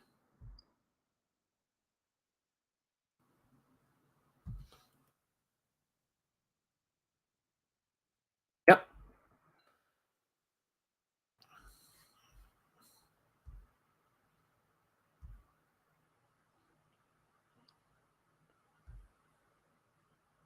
So it brings it down to $34 for a $59 set. It's in pounds. I got to say that. The Children of the Corn, they're not the greatest. Phantom of the Mall, Eric's Revenge. Great. Actually, I love Zavi. I've ordered from them like 2 or 3 times now, and every time it comes really quick. Their shipping is not expensive. It's like £4. Is it really? Shipping. It's Yeah, 10 like- or 12 if you want tracking. Yeah, like they've done good with shipping. Like we got stuff from Zavi US as well, and like it came quick, and we never get hit with customs for Zavi. Tori Soro did the cinematography for Crystal Plumage. You did a fantastic cinematography, by the way. Your favorite Arrow box set of the last few years of Lead. Great set, Gary. Phantom of the Mall. Love this movie. How can you not like a movie that has both Pauly Shore and Morgan Fairchild in kind of like smaller roles? Now, this is Pauly Shore before he became the annulling, nine kind of like wheezing the G. It was Pauly Shore, but still was Pauly Shore. The Demajan trilogy, an amazing set, so well done. This basically Demajan is this huge, like kind of very kind of kaiju-esque. Would you say that for Demajan? Remember Demajan? Yeah. So this look at the art on this set too. Arrow puts a lot of work into their sets. Arrow and Indicator do the best work when it comes to the box sets, like bar none. Like I love the other companies too, but when you put up an Arrow and Indicator box set, you're getting the best box sets that are available. And I would say this, Kubrick, don't get mad at me, even like way better like than Criterion. Even I like Criterion did great box sets with Bergman and Zadaichi, but some of the later ones not so much. I'm looking at you, Agnes Varda, which is a great films, which can get Major Dundee is here as well. A really good Sam Peckinpah film. Battles Without Honor and Humanity. I got this one. My kids hated that set, but I actually really loved it. It's a bit dry. I got Cinema Paradiso. This is a 4K. If you don't have Cinema Paradiso, Demajan, definitely. Think of like the Golem, but like bigger. Pretty much. All right, so that's a good way to describe it. Vengeance Trails is an excellent set. It's got 4 classic spaghetti westerns. Some of the best ones we got here. We got Massacre Time, which is a great one. Very different Lucio Fulci film with Franco Nero and George Hilton, kind of the kings of the classic western genre.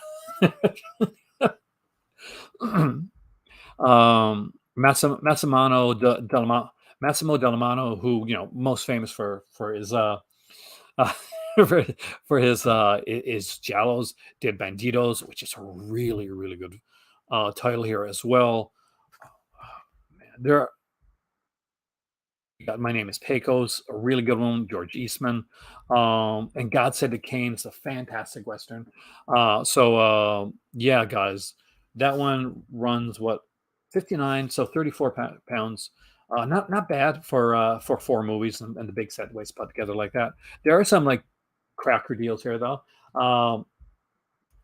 The 4K uh, Argento, insanely great price. Uh, we got Pitch Black here. I got this one. This was the first one that they put was 4K. It wasn't done by Arrow. I think another company did 4K restoration on this one, and then the other ones afterwards. Dementor and Jugface. Actually, you can get both of them together. It's $19.99. Actually, that's really good. Some of these prices are excellent. The Giallo collection. I got all these, but if you don't have them, I'm going to mention this one to you. Because we got the Possessed, I don't know, the Fifth Chord, I got Pajama Girl Case, I think I got. I think I do. But yeah, I might have Possessed too. Actually, I might have all those. Tale of Two Sisters, If Eric Was Here, Tear, that's a really good one, actually. Oh, early on, that's the thing, Sen Arcadia. Those are all sets that came early on, though. What I'm saying is like modern day box sets. Arrow and Indicator are the ones to go with. We got Survivor Ballads here, 3 films by Shohei Amira. The stylist is here. Better with It, Honor and Humanity. The new Better with It, Battles with Honor and Humanity, Blood and Black Lace. This is a really great sale. Climax, excellent film. Audition, I got that one. It's a really good one. If you don't have Melina, I would love to get them to get Melina Gary. I'm a huge fan of that film. Monica Bellucci. Yeah. Tenebrae, if you don't have Tenebrae, this is a great edition. The Long Goodbye is a fantastic film. Weird Wisconsin. Oh my God, the Bill Rebane set. So Bill Rebane, a lot of you guys are going to know because Vinegar Syndrome did Blood Harvest. And what was the Bill Rebane movie that we saw a video about the other day? It was a really bad movie, like a really, really bad movie. They got the Texas Chainsaw Massacre here. I can't remember now. Weird Wisconsin set. You gotta like this type of stuff, but it's fun cheese. Not for everybody though. I'm gonna be honest with you. If you don't like these, like, you got Graveyards of Honor, another great set. A good friend of mine, Flip Otaku, is a really big fan of this one here. So Graveyards of Honor has. We got Graveyard of Honor from 1975, Graveyard of Honor from 2002. So, two very different. Pardon? Bill Rebane. Bill Rebane. What? Monster Go-Go. Yeah, that's what it was. What a shitty film that is. Is that on set, I wonder? Monster Go-Go? I'm curious now. Would be dare put that on the set? Probably would, actually, because there's like 8 or 9 films on the set. The wilds of Wisconsin, he came. Alien invasions, haunted pianos, sentient monster trucks. Arrow is proud to present the first ever collection of works of Bill Rebane, the epitome of an independent regional filmmaker who built his own studio in the wilds of Wisconsin, bringing together 6 films, all new to Blu-ray. The Bill Rebane collection includes Monster Go-Go. That's a horrible film, man. Invasion from Inner Earth, The Alpha Incident, The Demons of Ludlow. Actually, not a bad film. The Game, and the comedy Smash 'Em Up that pits 3 hillbillies against a talking monster truck, Twister's Revenge.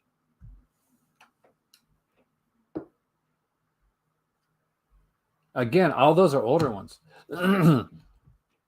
Was last Janet Jackson would say, "What have you done for me lately?" Last but now, you got a really nice one for this one right here. The Gamma set.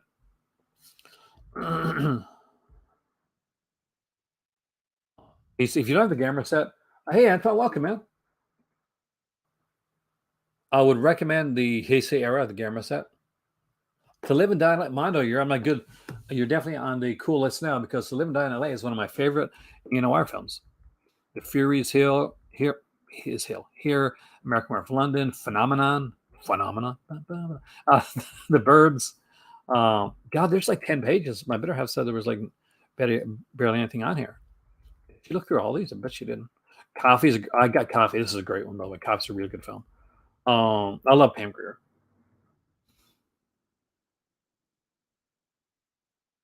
Pulse is here. That's actually a really cool film. The original Pulse, never by the American. Your girlfriend hated the Burbs. See, I can see it. Like I like the Burbs, Jacob, but I really understand her like not liking it because it is a weird film, and it's one of those films that either for you or it's not for you, and it doesn't mean like your taste is better if you like it or you don't like it. It just means it doesn't click with you, and so I understand your girlfriend totally. Pieces, I recommend Pieces. 14 pounds. I'm not sure if you're going to like that one either, but definitely. I'm going to go back to Agnes Varda. Kubrick. You got to admit, they botched the set. But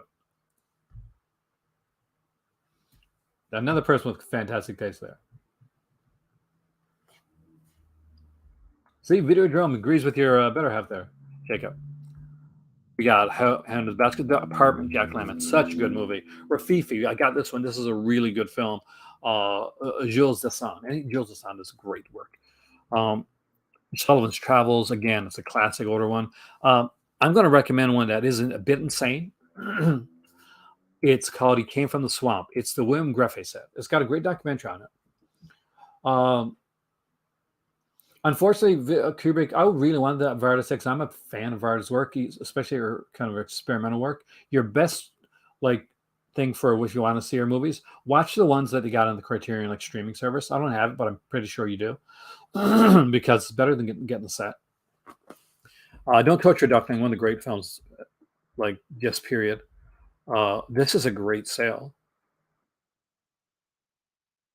Heather's is here. I love that movie. Southland Tales, one of Masochist's favorite films. The Phantasm box set is really good. Zumi is here. Foxy Brown, another great one.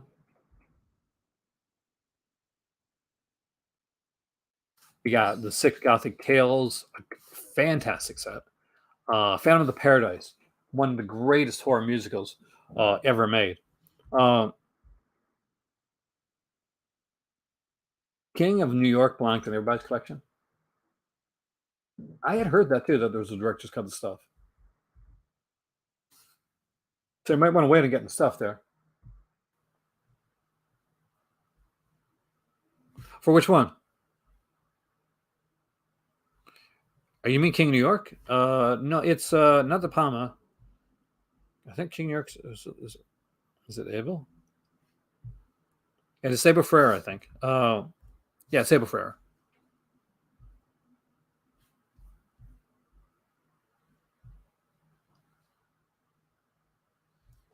I say what we'll get is probably a 4K of the stuff, guys. That'll come out down the road. Mill of the Stone Women is actually a really decent release too. They did a really good job in Carrie. Their Hellraiser stuff is excellent. If you like these type of films, I personally do. But Phantom of the Paradise, yes, that's Brian De Palma, 100%, man. That actually, Phantom of the Paradise, Kubrick, is how they managed to cast the Carrie, because the girl that played Carrie, she was a set designer on a Phantom of the Paradise. Camera Obscura. I'm gonna butcher this name, just so you know. Red Queen Kills 7 Times, excellent film. The Valerian Borowski, whatever. Yes, did I say? I didn't say her name. Okay, it's just his face. Sorry, man. Crash. Both Criterion and Arrow put a great additions to Crash, so you're good either way with that film. Family Values is a good one too. Sergio Martino collection we already mentioned. Early works of David Cronenberg. If you really like David Cronenberg, grab it. If you're not a huge David Cronenberg fan, you can probably pass on it. Vice's Locked Room. Everybody should own that one. The Thing. Don't get the Scream Factory edition of The Thing. Get this version. This is a superior version of The Thing. We got Tales from the Urban Jungle, which is Brute Force and Naked City. 2 amazing films. Sweet Smell of Success, one of the best written dialogue films out there. Dialogue is really important to me. Again, writer. So when it comes to the films, one of the things I study is dialogue, and Sweet Smell of Success has probably some of the best dialogue in a film.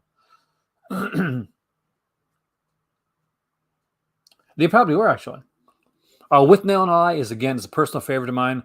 With No Eye is another one of those that's going to be like polarizing.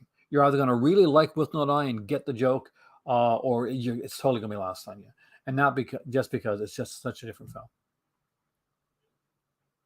How did I get to this? Oh, well, you got to go to. It took me a bit, Craig. You got to go to the Zavi.com one. I kept getting, like, for a while, Craig. I kept getting put over to the Zavi US one. So I literally had to move from my Chrome and go to Firefox to get it. You got the camera obscura set. Oh, nice. Did you go to the same FOP I go to, Gary? Well, I used to go to when I was there in Covington Gardens, because I love that. Great guys at Covington Gardens.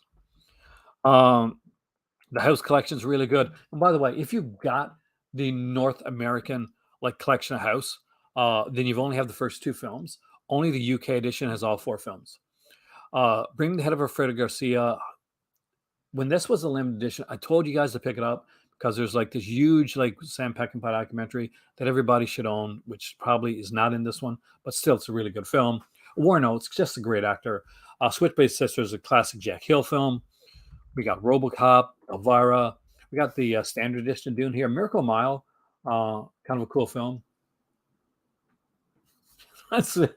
We got Night Evelyn Command the Grave. A Female Prisoner Scorpion. $49 sounds pretty good, actually. The Eric Romier collections, comedies and proverbs are good. Not for everybody. Again, the Ring collection is really cool. With the 40, that's a great deal. 40% off is awesome. Matinee, Bicycle Thieves. You want to be sad, but it's a good film. It is. It's great. A viewer of mine sent me the special limited edition of RoboCop. That Arrow put out. Excellent. I've watched it a couple times already. I'm a huge RoboCop fan. It's one of those movies, if it's on TV, I'll just stop and watch it. Stray Cat Collection. Not everybody likes this one, but I actually really liked it. Yeah, Female Prisoner Scorpion. Totally agree with Kubrick on that one. It's a great set. Mike, you've never been to FOP. If you're in London, then the Covent Gardens FOP I recommend. You got Beyond Reanimator here. The Killers, the original one with Burt Lancaster and Ava Gardner, is really good. Count Yorga collection. I had a lot of fun. 14 pounds with another 40% off. What's that come out to? It was $14.99. $14.99 minus 40%.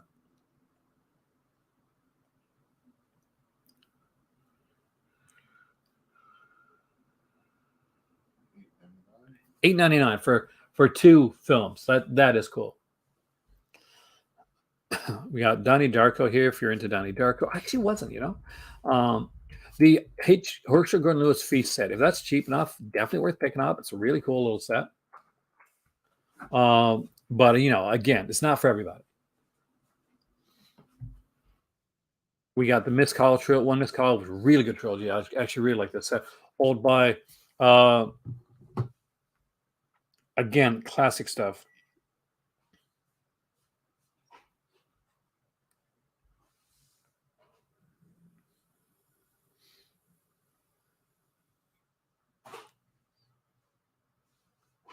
All right.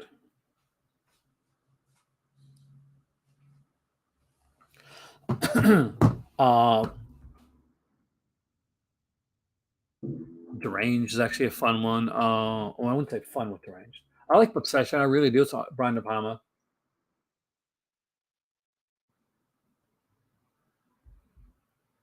Not a fan of Badlands. I actually like Badlands a lot, but I can understand it, actually. You're not the first person I've heard say that, though, Kubrick. Remo Williams, even if you're only a semi-fan of Remo Williams, there's a documentary on 80s action films that's really freaking good on this. You got the complete Sartana set. Everybody should own the complete Sartana set. 1,000,000%. If you're a spaghetti western fan at all, you should have that in your collection. We got The Grand Duel, Day of Anger, two fantastic spaghetti westerns. What Have You Done to Solange is a great giallo film. Um, Runaway Train, a canon film that actually could have been nominated for an Oscar, was really good. I'm not. I hate saying that word now.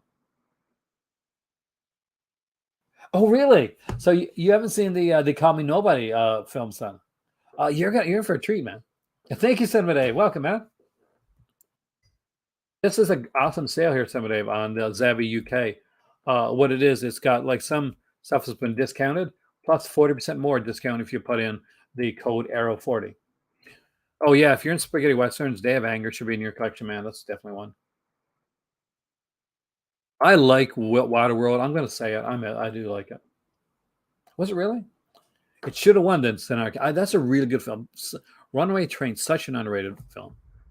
Sister Street Fighter collection, really great collection of films. Love the Sister Street Fighter stuff. Not to be mistaken with Lady Street Fighter, which sucks ass, but I own. It's really watch. Jesus Shows You to the Highway. How? Over there. So, okay, I've seen the movie. I don't know. Blood Rage, great film. Actually, I think it was Maddie spoke of this one earlier. Not sure if he's still here. Trip to the Moon, excellent classic early film. Zero Buys by Nika Masarakis, probably Nika Masarakis' best film, alongside of Blind Date, which we saw when probably was in high school or college. Horror Express, everybody should own this one too. It's one of those kind of like go-to films, that horror films you either saw like really badly on a cheap collection, or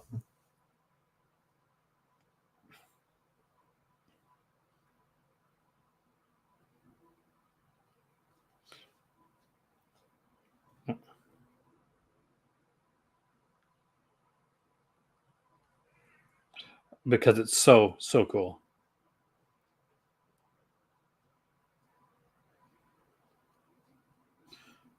I can't type tonight, guys. I'm trying to send a message out to my better half, and I'm trying desperately to type, and it's like it's totally not working for me.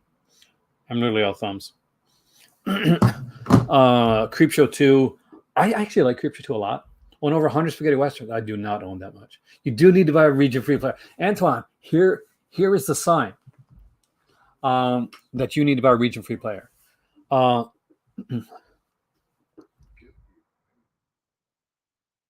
Key, one of the best Tinto Brass films. I think All Ladies Do It is his best film, but The Key is considered by many to be his best. Here we go, right here. If you don't have this one, strongly recommend it. Me and my better half will watch this one, and it is the Ringo double feature: A Pistol for Ringo and The Return of Ringo. Two very different films with the same cast. Actually, not totally. I just because when I did the Jeffrey, when I did the box set, which went at $59.99, and then I put the Arrow 40 on it, it went down to $34.99.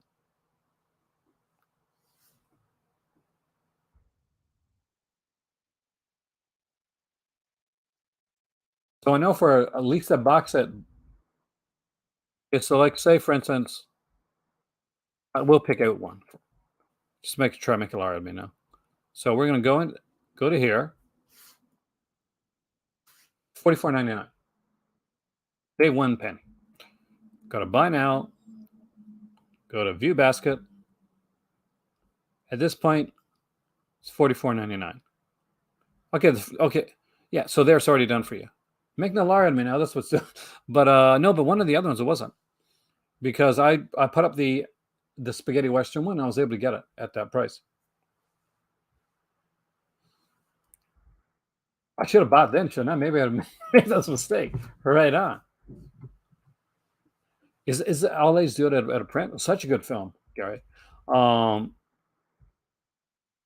Weird Science, Crimes of Passion. I got this one. Love Crimes of Passion. It's such a good movie. One of Ken Russell's best films. Doom Asylum, cheesy fun. Texas Adios, again, is a lot of fun. I like Franco Nero. This one here, you wouldn't think this would be one to grab, Contamination. It's a cool little film, but the neat thing about it is there's over an hour long interview with the director of the film, and his story is utterly fascinating.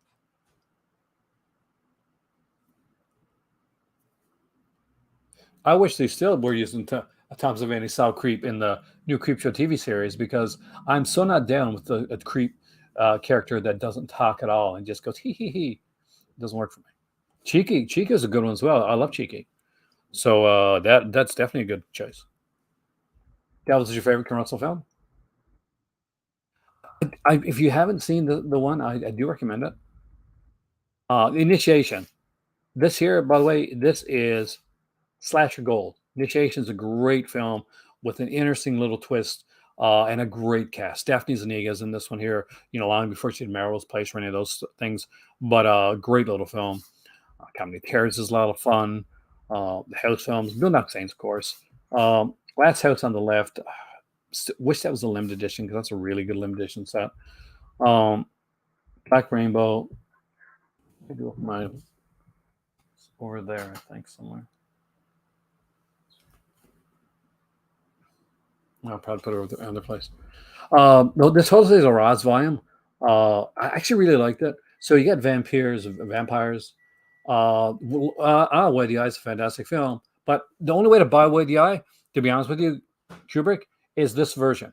Because the documentary on the director, whether you like Way the Eye or not, is so fascinating that you definitely have to check it out. You better have some name playing on the Wild Blood.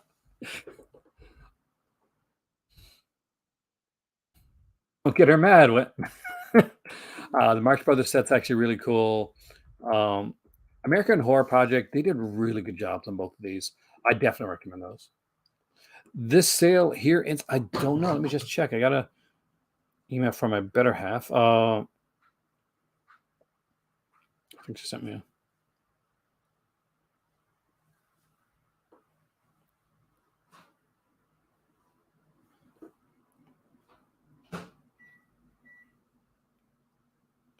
It's March Mayhem, so is it tonight? I'm not quite sure.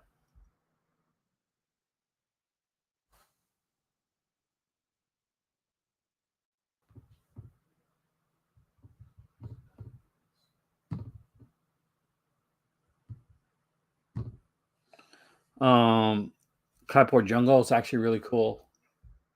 Theater Blood is one of my favorite Vincent Price movies of all time, actually. Peck Valley is a good film. Somewhere's an Alien. That's cheesy fun. It's back from my day. Madman is a lot of fun too. Of course, there's a 4K of that one now from Vinegar Syndrome. Probably the best way to get that one. Lords of Chaos is here. Jamaica Inn, not my favorite like Hitchcock film, but worth checking out. Rawhead Rex I liked. Definitely this here version is better than the Kino version that I got. This has more features on it. Long Good Friday. I think I gave my cousin actually a copy of Long Good Friday, didn't I? I gave you a copy of Long Good Friday, right? Yeah. One of my favorite films. Invisible Man appears, Invisible Man versus Human Fly. April 4th, my better half said, for the sale. This is a kind of like Asian version of Invisible Man, and a lot of cheesy fun. Scorsese, the Blackboard Jungle was the first film he saw with rock music. Oh, cool. Tons of Love, really good, brutal film. Maniac Cop is here. We got Tower of London. There's so many good movies here, guys. Oh, she means April. Let's see.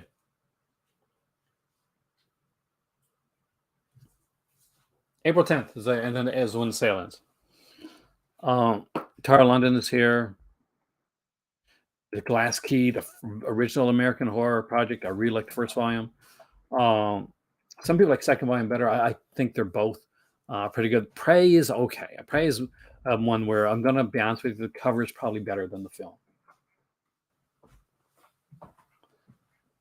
Vamp's an underrated little film. I enjoy that one. I can definitely bring those back down.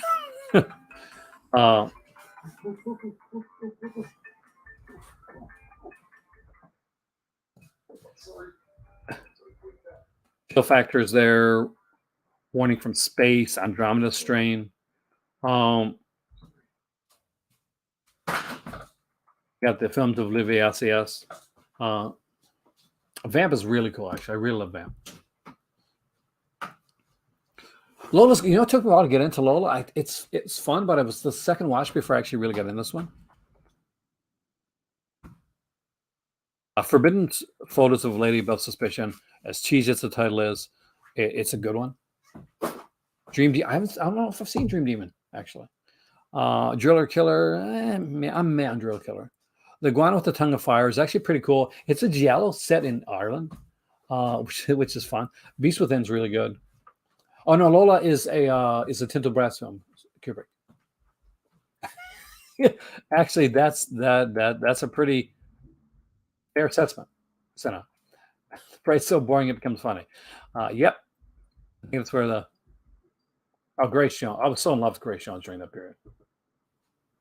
Howling 2, where, trust me, by the end of the film, you will see Sylvia Danning's breasts so many times. Candyman, classic one right there. One-Eyed Jacks. The Baby's actually not bad. It's a weird little film. Scared Stiff is a lot of fun. If you're in the Fassbender, there's Fear Eats the Soul. 12 Monkeys. We got Return of the Killer Tomatoes. I love that. Deadly Manor is actually definitely kind of one of the better later era Loraz films. I actually really like that. I'll say his name 5 times. We got The Witches here. Kept Alive isn't bad, actually. That was better than I thought it was going to be. It is, actually. If you want to check out Deadly Manor and Tubi before you pick it up, it's there to check out. As Master Cass would say, the try before you buy thing, right?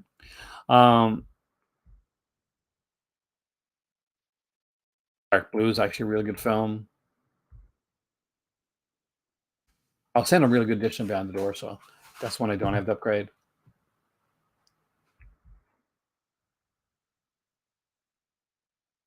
Swinging Cheerleaders. Double Face is actually surprisingly good.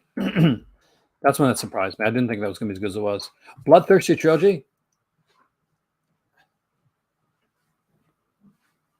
I got a few of the Yakuza films. Depends on which one you're talking about, Dave.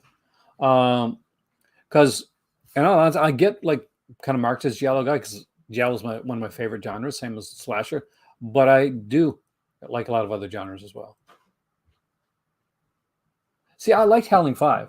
You have to understand, Videodrome, that when Howling 5 was made, it was done in Romania, I think. They lost the suit. The suit was taken. So they had to do the movie without a suit. So what they did was they made it into kind of like this, who was aware of mystery. And I kind of dug that about it. But I understand you're not liking it, though. Howling 4 is the closest to the book that you're going to get. Somebody said Candyman was bad.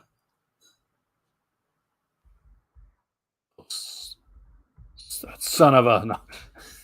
I was about to say Mary. Future Shock's a fantastic documentary on 2000 AD. So 2000 AD was, and still is, a comic book in the UK. If you've read the Vertigo comics, the stuff like the guys like the Neil Gaiman's and incredible stuff. That's probably my better half's mom calling now. Phantom Lady is really good. My Name is Julia Ross was remade years later as Dead of Winter. A really good film. It's a really, really good film.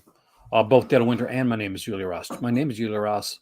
I used to have the Criterion Channel. I think it was the first movie that I watched on the Criterion Channel. And Maniac Cop 2 and Killer Party. Great films, by the way. A Deadbeat at Dawn. Interesting. The Far Country is an excellent, excellent film. So is Black Moon Rising. Incredible Shrinking Man is a classic of that genre. Love reading 2080. Nice. You're from the UK, aren't you? You're from the UK, right? Exterminator, Massacre Gun, again, some cool stuff. Here in the Minor. So much wrongness to that, when you think about the Major and the Minor. She's a underage girl. He's a major. What's going to happen? You hope doesn't.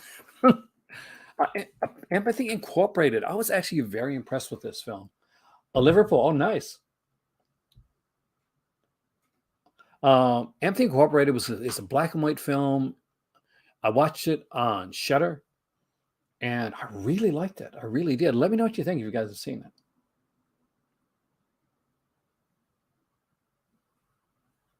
I had some pretty bad acting in it too, Alien 5, but it's just a personal favorite of mine, though. I don't think there's many people that don't like Candyman. That would be that'd be a rough one not to like, I think. Blood Tide is, I remember that one being really good. Hard to Kill is actually a lot of fun. That's Nika Matsurakis as well. Brian Thompson with a rare like leading man role. Pit Stop is a lot of fun.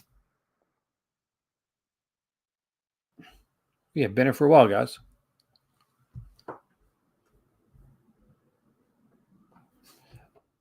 Evil Ed is not for everybody, but I enjoyed it.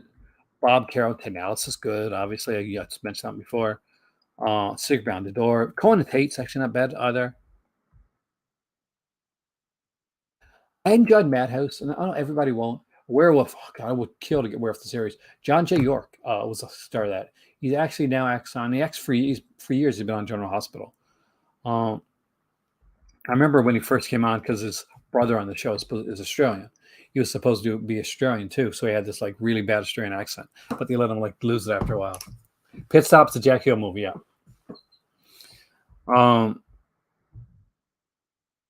The Smiles on a Murder's okay. I mean, but if you're gonna buy Klaus Kinski, buy Double Face. It's much better. Killers, that's the remake of Killers. Not bad actually. John Cassavetes, not as good as the original, but still it's pretty good. Sutures, definitely a decent film. JD's Revenge is a lot of fun. I really like JD's Revenge. Solid cast in this one here. Glenn Thurman is in this one. We got, of course, Louis Gossett Jr. in this movie as well. Great movie. It's about this like what's he, like a pimp or something like that, and he dies and he comes back, takes over this guy's body to get revenge on people. 52 Pickup is another really good film.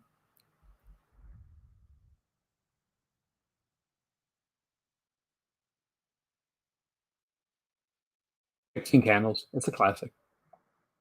Frankenhooker is fun. I mean, it going knowing that it's going to be like super cheesy, like Kubrick, but it's a lot of fun. Love of a Woman. The Ghoul is here. Tales of Terror, All in the Death. I got my voice going, guys. Willie Dynamite. Gotta love that, right? The car freaked out. My stepmom actually freaked her right out when she was. I think they saw it in theater, and she was like scared to death of it. Get down and pass some of the ones because some of these go over. 4 film noir classics is a good buy with those. Satanic Panic I loved. If you bought this at Walmart, it just said Panic. It didn't say the satanic part on it, which is ridiculous. Like if you're gonna buy like a freaking Horse or Girl Lewis movie, just buy the box set because the documentary's on it.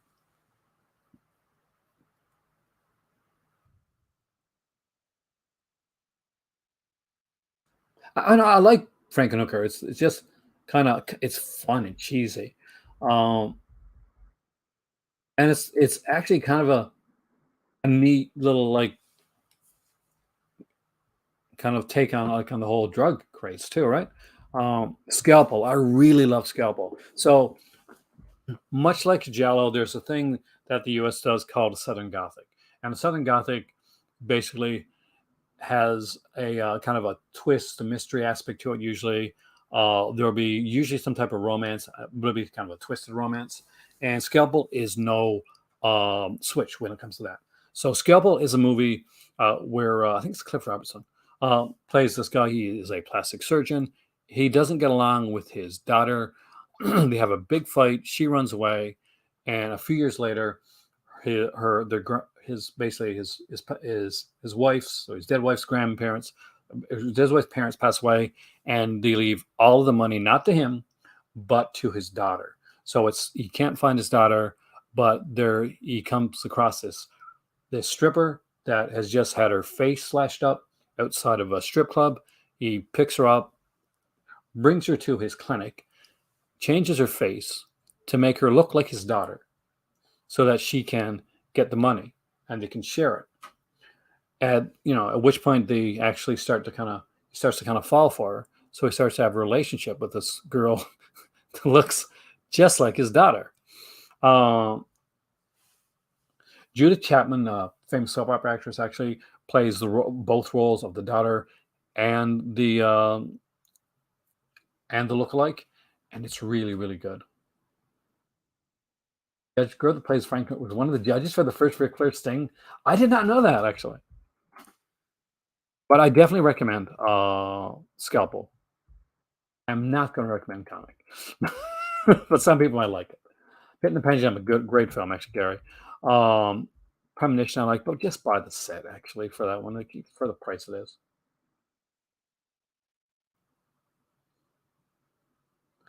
I say we should probably ship from the home warehouse. Scalp, I agree. Extremely underrated. Scalp is one of the ones that when anybody asks me if there's an Arrow sale going on, what's one movie that you should pick up? I always put Scalpel on the list of movies to pick up. So guys, if you don't own it, this is the time to get it because you're never going to get it at a better price.